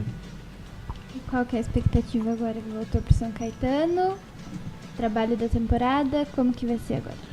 Então, agora que a gente foi campeão paulista, eu não sei como vai ser o meu futuro, né? Porque eu tenho um contrato até o final desse mês, e como a gente tá em férias, a gente não sentou para conversar. Mas no segundo semestre apenas tem a Copa Paulista, né? Mas eu quero coisas maiores. Agradeço ao São Caetano que abriu minhas portas, mas meu objetivo são coisas maiores, porque eu sei o quanto tenho para dar, né? E então eu tô em busca de algumas coisas que venham para me acrescentar na minha carreira. Mas também se São Caetano chegar e quiser conversar ou fazer um projeto na minha carreira, eu vou seguir fazendo meu trabalho onde eu conquistei esse título no São Caetano. Certo, muito obrigada. E agora, Marcelo, chegou a sua vez. Marcelo, você é empresário, mas o que a gente ouve sempre do empresário é só a parte financeira. Queria que você explicasse um pouco mais desse trabalho do empresário, de como que é para você fazer todo esse acompanhamento do atleta, né? Porque o empresário, ele tem que ser mais do que a parte financeira, ele tem que ajudar realmente o atleta a atravessar essas etapas, como você falou, né? Tem várias etapas dentro da base, tem o sub-11, sub-15, vai subindo até a parte do profissional. Como é que faz esse acompanhamento? Bom, eu sou professor de educação física por formação. Eu trabalhei no campo, já fui auxiliar de preparador físico, auxiliar técnico, trabalhei na base do Corinthians. E chegou um momento da minha vida, beirando os 30 anos, tenho um amigo sócio que hoje mora na Europa, o Leca. A gente sentou um dia para conversar. O que a gente vai fazer da nossa vida daqui para frente, né? Eu tô ficando velho. Ela falou, cara, o que a gente acha de a gente começar a cuidar de carreira de atleta, mas fazer diferente do que o mercado faz? Legal, acho bacana. E só que eu falei pra ele assim, a gente precisava ter uma coisa a mais, que nós dois, Leque e Catrê, ferrou, velho, a gente não vai agenciar ninguém. Aí ele falou assim, vamos falar com o Falcão, né? O Falcão do futsal. Ele tava na época preparação pro Mundial de 2008. A gente foi encontrar ele morava em Jaraguá do Sul ainda. A gente foi encontrar ele num hotel aqui perto do aeroporto. Explicamos o projeto, ele abraçou, é um cara muito acessível. E iniciamos. Começamos a partir de 2009 e iniciamos. E o que a gente faz de diferente dos outros? Não é quem faz.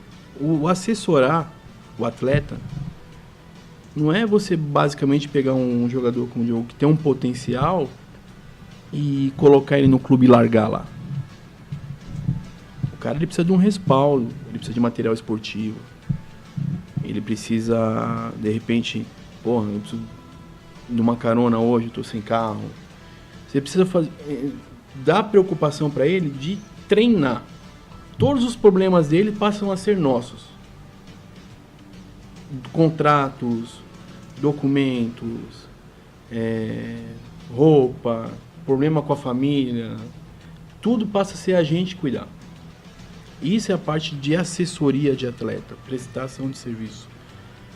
Porque é claro que a mídia solta muito que o empresário vem lá e se beneficia disso, daquilo, aquilo outro, mas não sabe o que é feito atrás. Como eu falei assim, eu até citei agora o do Caio. A gente começou o trabalho com o Caio com 12 anos de idade, hoje ele tem 20. Então vem um processo de trabalho da empresa, vem um processo de trabalho da família. A Carla, a mãe dele, o seu Carlos, o avô, e o Vande, pai, são pessoas muito importantes no processo para fazer o moleque chegar. Então, assim, o que as pessoas de fora acham do empresário é uma visão toda distorcida do que jornalistas maldosos fazem. Porque a gente passa a ser uma família. A gente cuida da vida do moleque. A gente se preocupa com que ele desenvolva. Porque o futebol é muito bonito para quem vê na TV. Ah, o cara joga no Corinthians e ganha não sei quantos mil. Ele merece estar no Corinthians e merece ganhar quantos mil. Porque quando o moleque pegava trem, alguém me lembrava, ajudou ele? Quando o moleque precisava de 100 reais para comprar um tênis, alguém ajudou ele? Então é isso que o mundo do futebol não fala. Uma coisa que eu tenho certeza no mundo do futebol, ninguém chega nos grandes à toa. Ninguém chega à toa. É dedicação, é treino. Não vou falar pra você que não acontece do moleque ele chegar num Corinthians, chegar num Palmeiras, chegar num Santos e deslumbrar. Deslumbra. O moleque hoje ganha 250 reais, amanhã ganha 5 mil. Num dia pro outro. Qual que é o nosso papel? Pé no chão. Trabalha. O Leca fala muito isso. Trabalho. Porque se você não tem o dia a dia que te vai fazer você chegar, o dia a dia que vai fazer você ter oportunidade. Se o Diogo não tivesse bem assessorado, ele não teria ido pra Coreia. Talvez hoje ele nem jogasse bola mais. Como eu já vi diversos meninos com potencial imenso vender sapato, trabalhar de Uber hoje. Tem muitos. Então, a realidade do futebol, não que o empresário seja a salvação da pátria, não é. Quem faz a carreira é o atleta, porque é ele que treina, é ele que joga, é ele que determina o caminho dele. Nós evitamos que ele tenha problemas, evitamos que ele não siga um percurso desejado. Então, assim, para ele se tornar um grande atleta, tem que fazer por onde? E nós, é claro, assim, através do nosso trabalho, relacionamento. Eu tenho um amigo que fala que contato vale mais que dinheiro, e é verdade.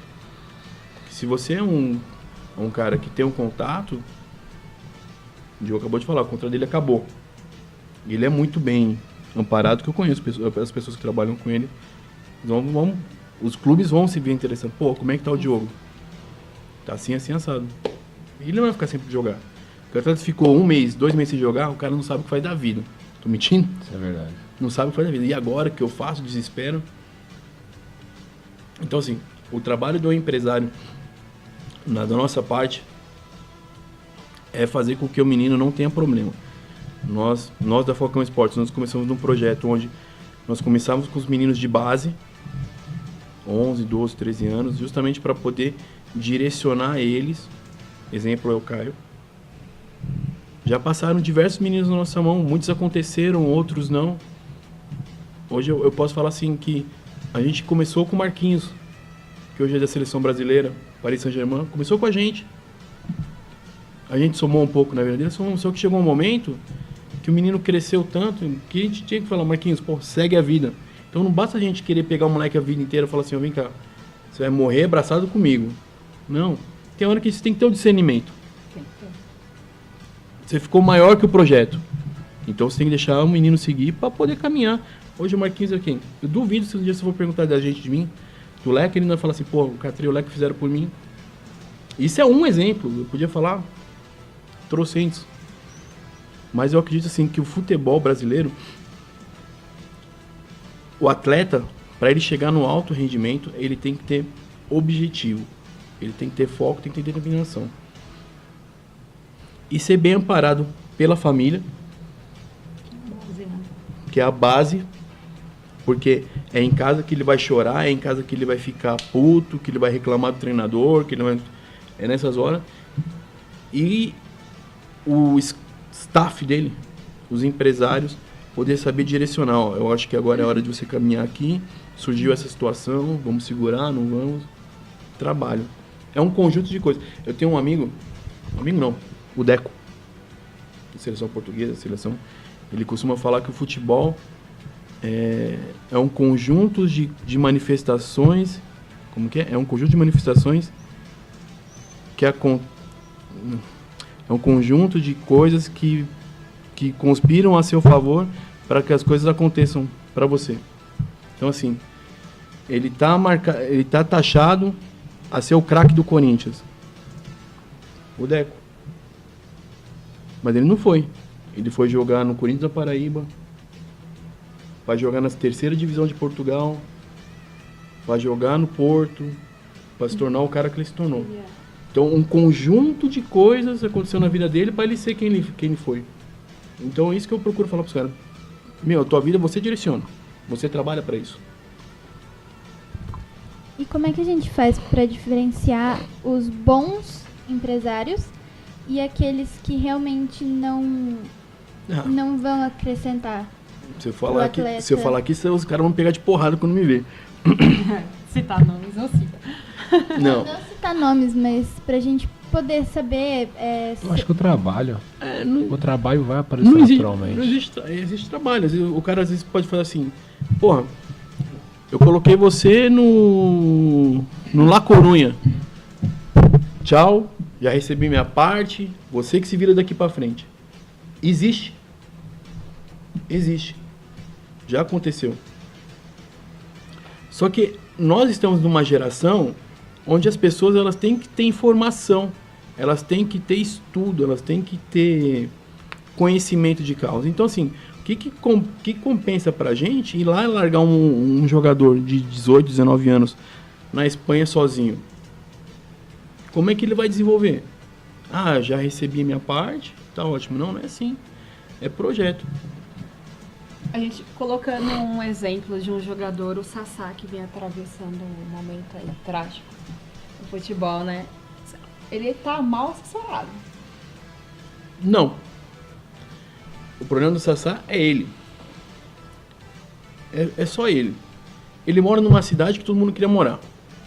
Ele é ídolo de um clube grande.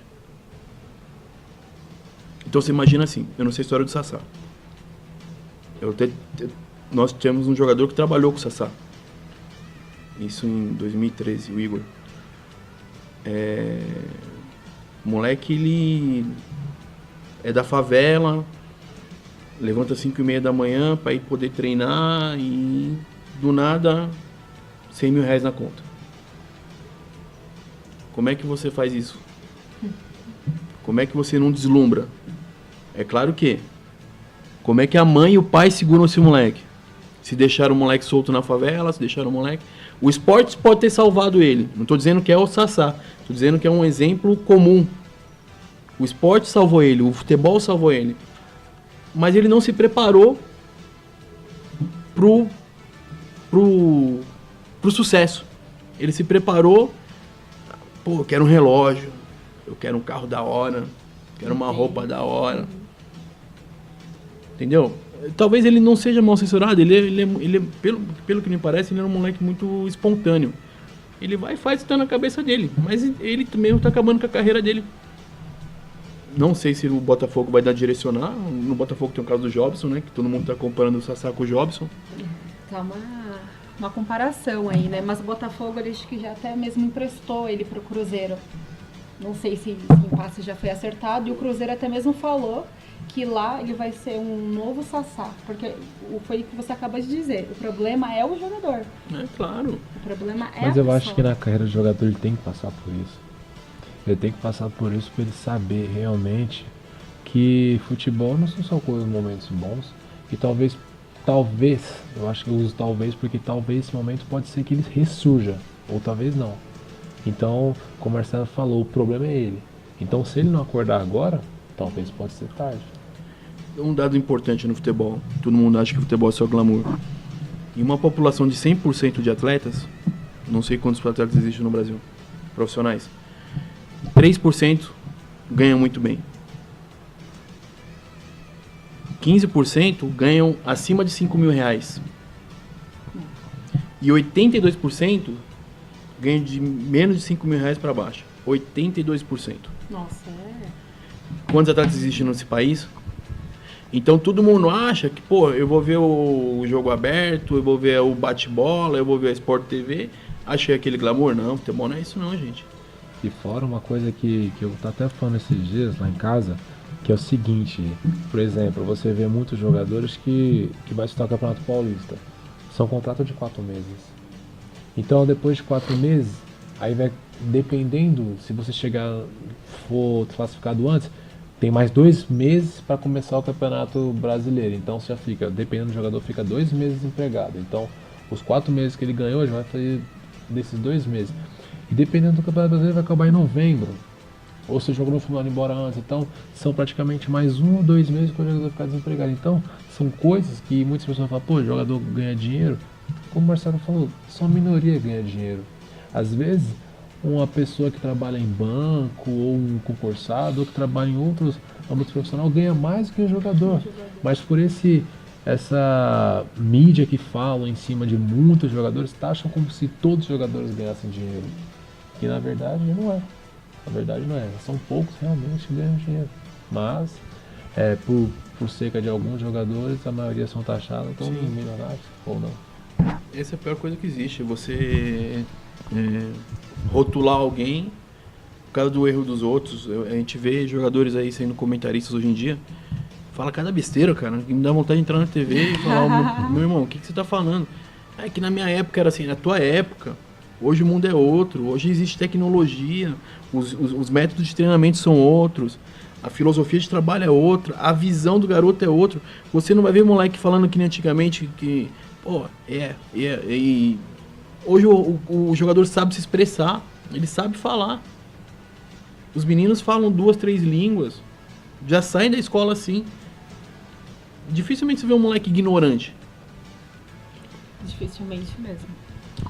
Galera, a gente vai para um rápido intervalo comercial e a gente já volta para o nosso último bloco porque tá acabando, que triste. Start FM. Pra que você fica aí naquelas marcas de jacaré, aquelas marcas do cara no cavalo jogando, fazendo esportes? Não, você vem aqui na Camisaria do Limão. Acertei? Acertou, Camisetas do Limão, isso mesmo.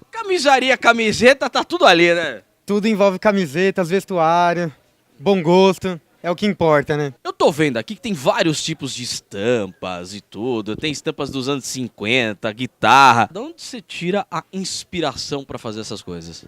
Na verdade, a nossa marca ela é baseada em produtos vintage, né? Numa história envelhecida.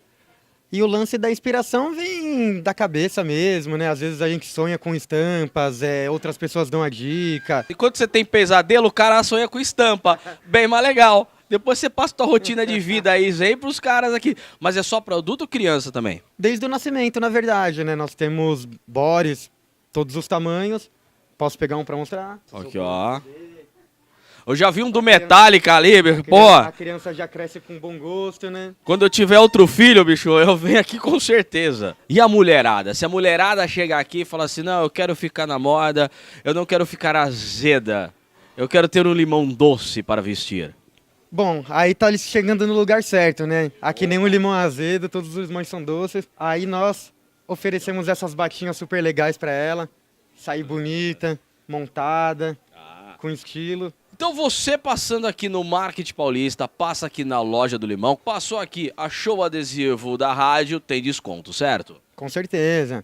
Achou o adesivo da rádio, pode vir aqui que eu dou 10% de desconto. Enquanto eu vou escolhendo minha camiseta e você fica aí com mais um programa. Start FM. Ju, ontem nós tivemos Copa do Brasil. A Copa do Brasil, é isso aí. Teve Flamengo, né? Teve Flamengo e Atlético Goianiense. Que engraçado que vão se enfrentar agora, né, pelo brasileiro também.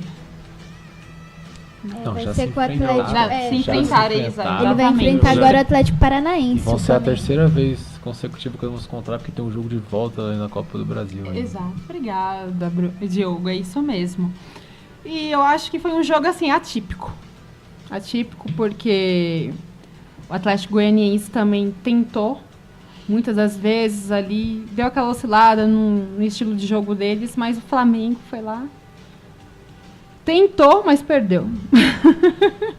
O primeiro jogo entre os dois tinha sido 0-0, né?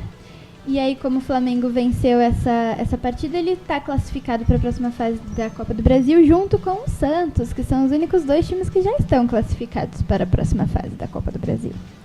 Quem também jogou ontem foi o Atlético Mineiro. Mas o Atlético Mineiro fez o quê? O primeiro jogo só, gente.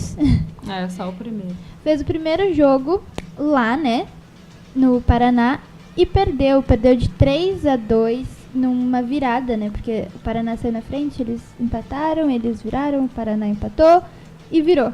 Foi, tipo, emocionante. Foi jogaço. Foi 3-2 pro Paraná, o jogo de volta vai ser na próxima quarta-feira. E aí, vocês acham que o Atlético ele consegue reverter esse placar? Eu acho que sim.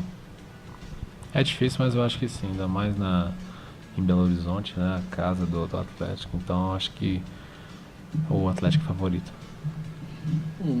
Placar mínimo classifica o Atlético, né? Então eu acho que facilita.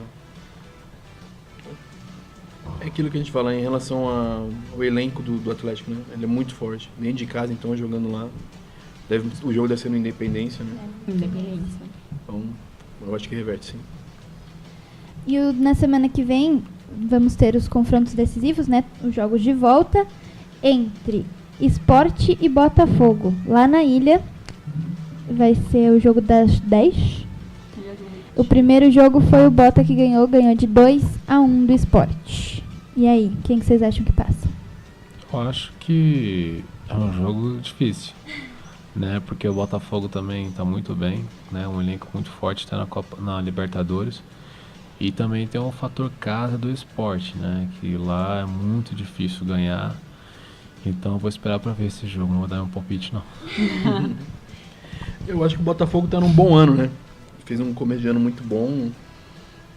Por mais que lá na Ilha do Retiro é difícil jogar, é muito complicado, mas eu acho que o Botafogo consegue. Eu acho que dá um empate lá. É justo. O Colorado vai jogar contra o Alviverde. Internacional e Palmeiras vão se enfrentar lá no Beira-Rio.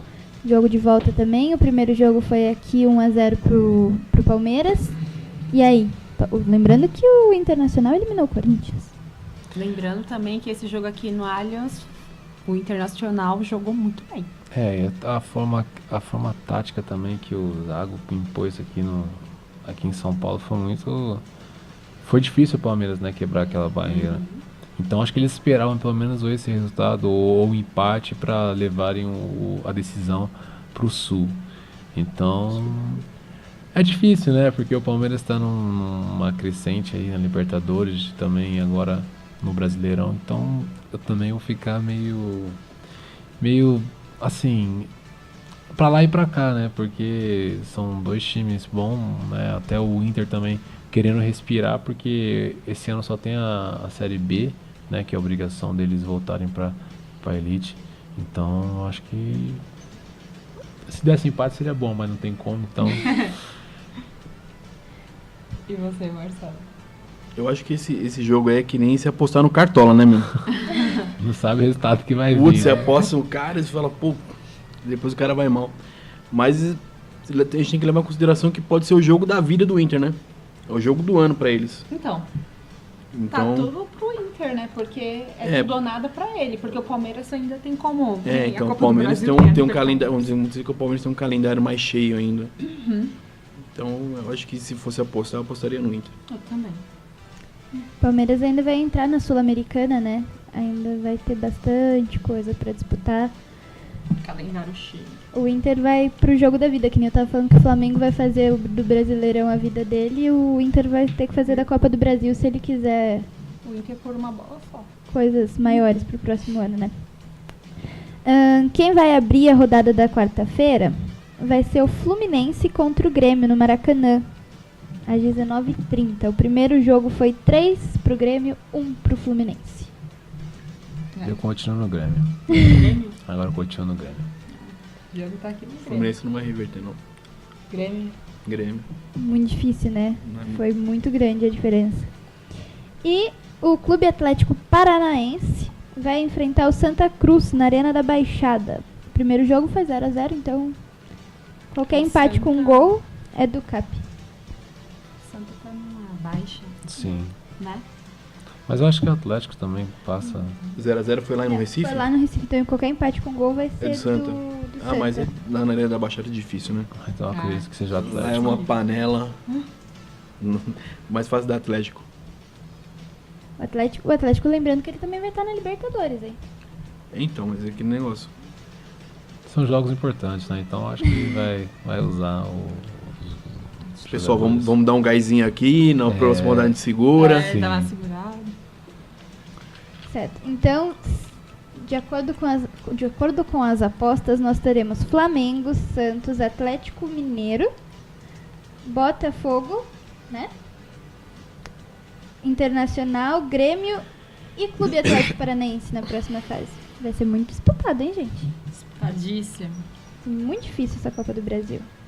Mas é isso, enquanto não acontece os jogos, a gente só vai ter que Tem que esperar. E a gente tem o azar que não tem como colocar nossos jogadores nessa rodada do Cartola, que é a Copa do Brasil. Então. Porque a Copa do Brasil nem tem, né, gente? Pô, nem me fala, velho. Tô mal pra caramba no Cartola. Tô péssima. Tá perdendo. Nem vou falar quanto eu pontuei, meu Deus. Não, essa última rodada eu pontuei muito mal também. Ele pontuou melhor que eu. Sério? Foi. Mas primeiro eu pontuei melhor. Eu queria dizer. Mas... Então é isso, gente. A Copa do Brasil. É isso que a gente tem pra falar dela. Mas ontem teve o quê? Libertadores. Libertadores, né? Campeonato aí que... Típico sul-americano, que o pessoal dá o sangue mesmo, né? Pela Libertadores. Ontem o Palmeiras jogou contra o Tucumã. E eu juro que eu achei que eles iam tomar a virada. Teve aquele momento ali que eu fiz assim, vão tomar a virada. Vão tomar a virada. Que teve aquele gol impedido, aí teve o gol válido do Rodrigues. E aí eu fiz assim, agora vai, porque eles estavam atacando muito e aí substituiu. Entrou o William, já mudou a forma ali do jogo. É entre o dedo do Cuca, né?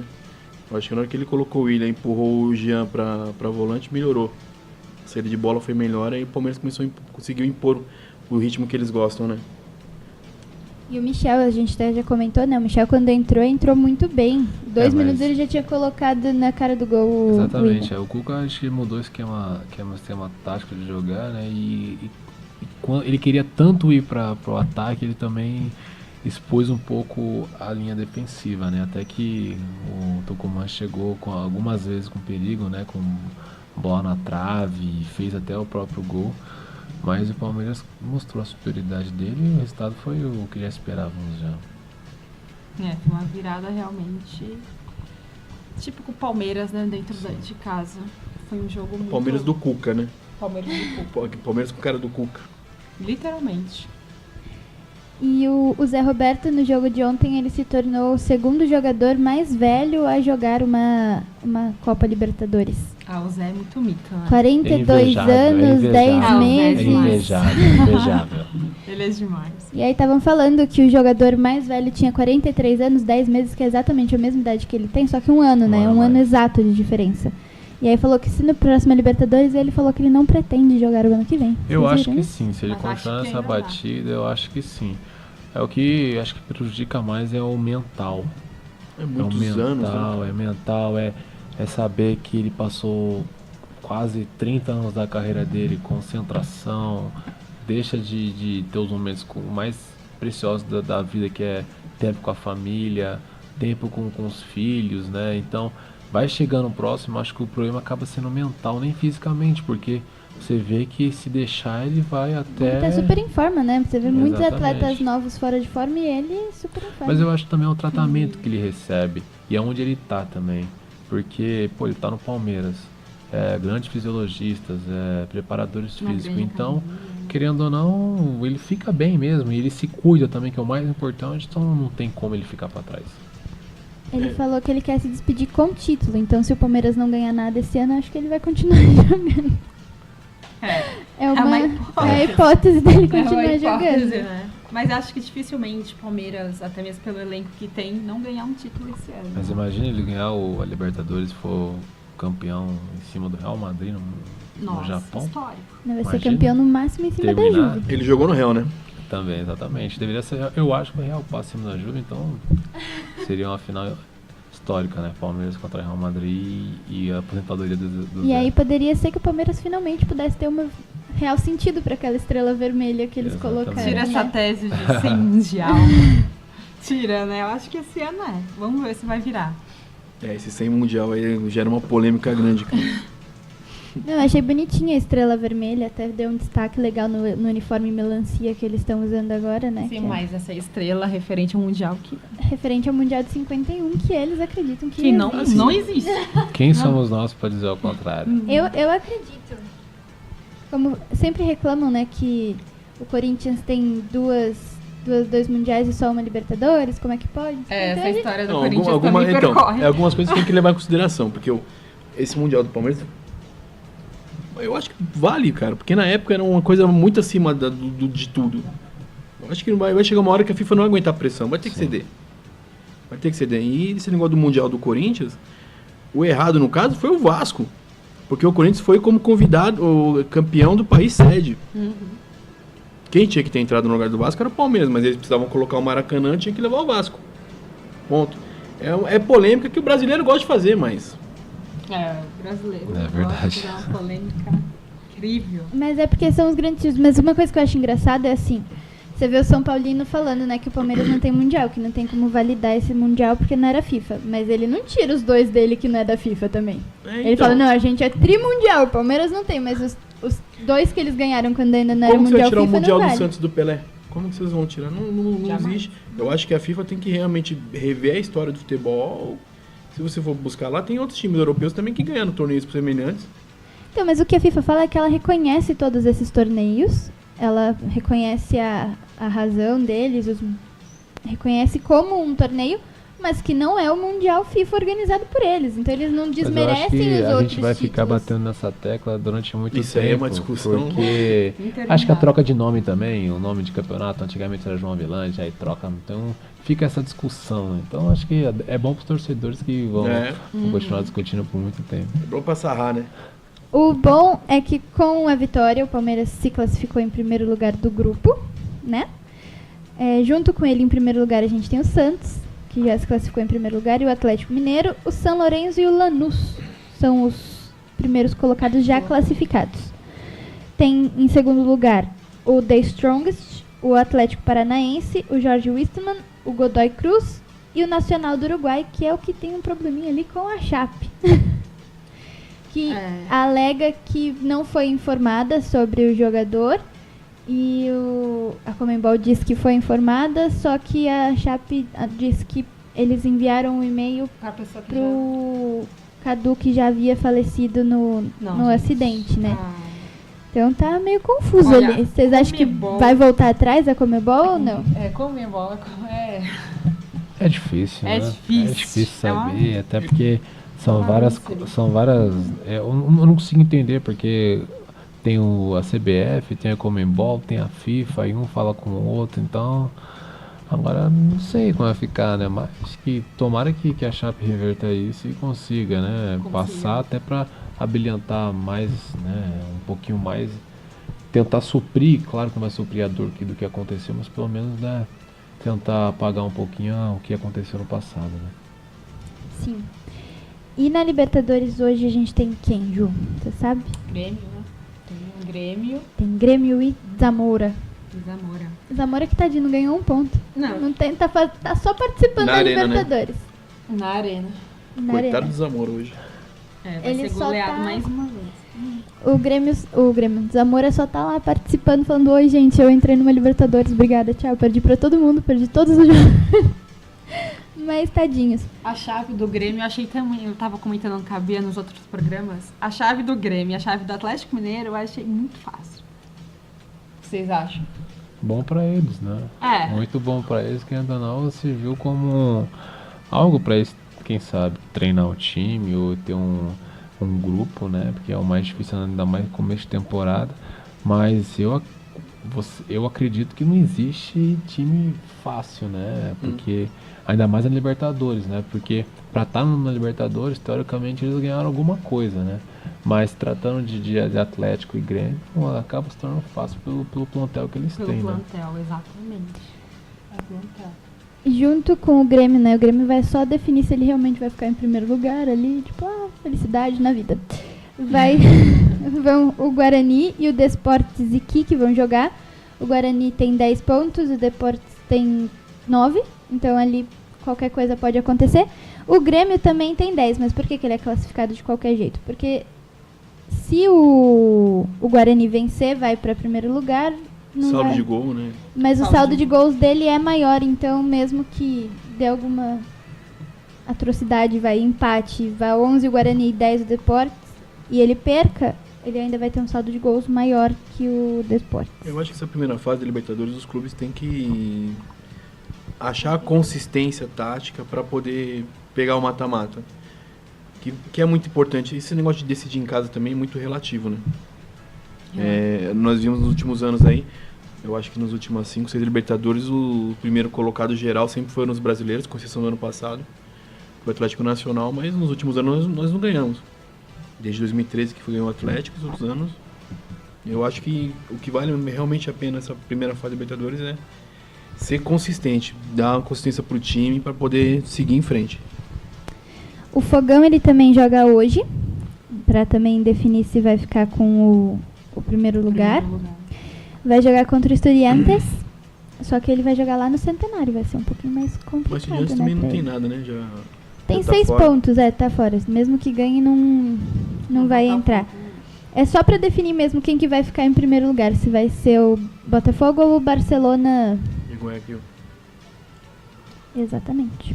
Porque o Barcelona vai jogar contra o Atlético Nacional, que tem 3 pontos. Então, mesmo que perca também, vai a 6, não vai influenciar o atual campeão não vai passar da primeira fase. Você vê como que futebol é. Isso é verdade, mas pelo menos ele ainda foi melhor que o Zamora. Ele tem 3 pontos. Não vai ser o pior do campeonato. E a outra e última vaga, a restante vaga, uma é do River Plate, a gente já sabe, vai ficar em primeiro lugar, ali abrilhantando a vida. O River, sempre ele, né? Mas acontece que o Independiente de Medellín, que vai jogar contra o River, tem 6 pontos e o Emelec tem 7 pontos. Ou seja, se o Independiente ganhar do River, passa o Independiente e o River, mesmo o River perdendo. Mas se tudo ocorrer conforme manda o figurino e o River ganhar do Independiente, o Emelec não precisa nem jogar, porque não vai estar fácil, já é dele. Já é dele, já.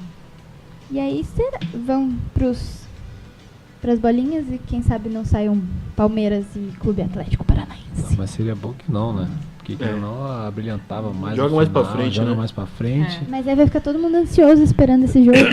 Eu não sei se ainda a Libertadores ainda pode ter final de 2 países ou não. Aí depende do número de clubes que passam para a próxima fase, né? Os brasileiros vão passar 6, é isso? Tinham 7. Tem o negócio da Chapecoense. Provavelmente vão ser 5, né? 5 garantidos. O Flamengo tá fora e tem a Chapecoense. Tem a Chape aí. Então provavelmente não vai ter. Não vai ter final brasileiro.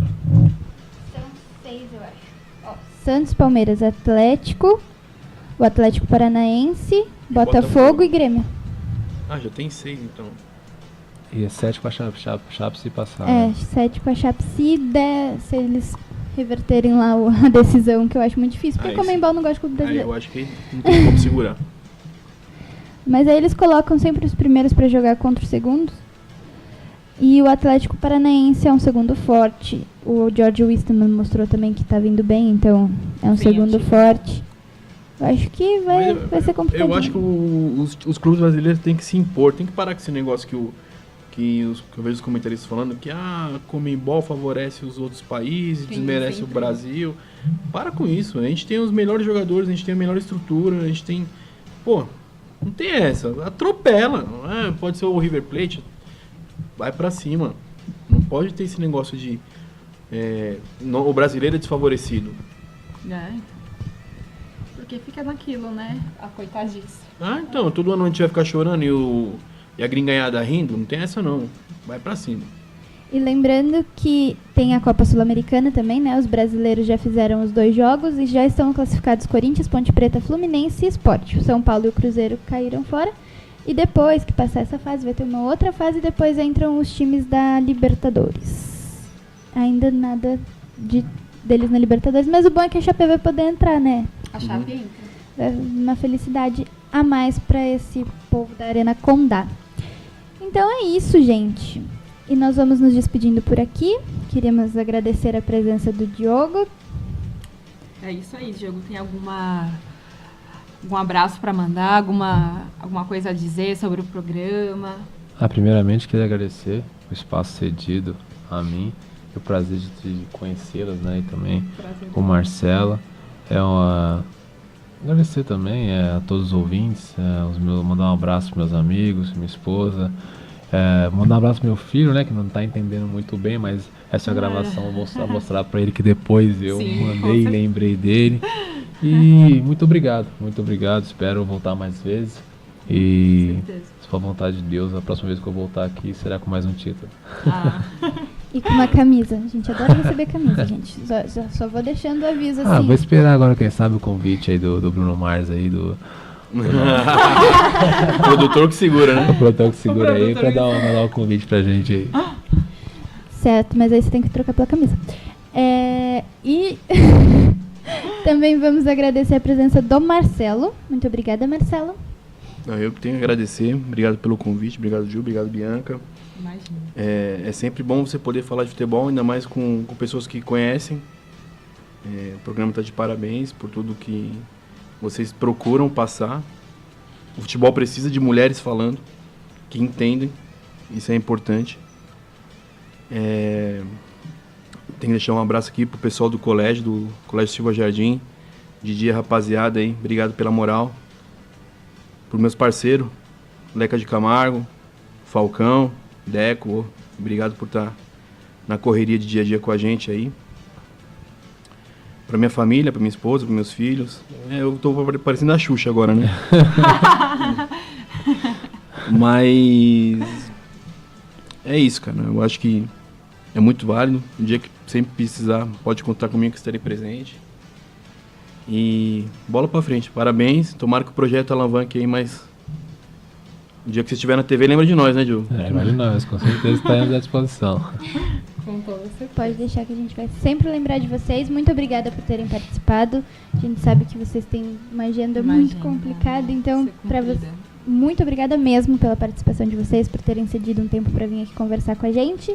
E realmente esperamos que vocês voltem sempre que vocês quiserem. Vocês já sabem o endereço, já sabem o caminho. É fácil chegar, tá tranquilo. Eu não posso esquecer também de mandar um abraço pro pessoal da faculdade da FIG, do grupo aqui da faculdade e do pessoal do grupo do Cartola.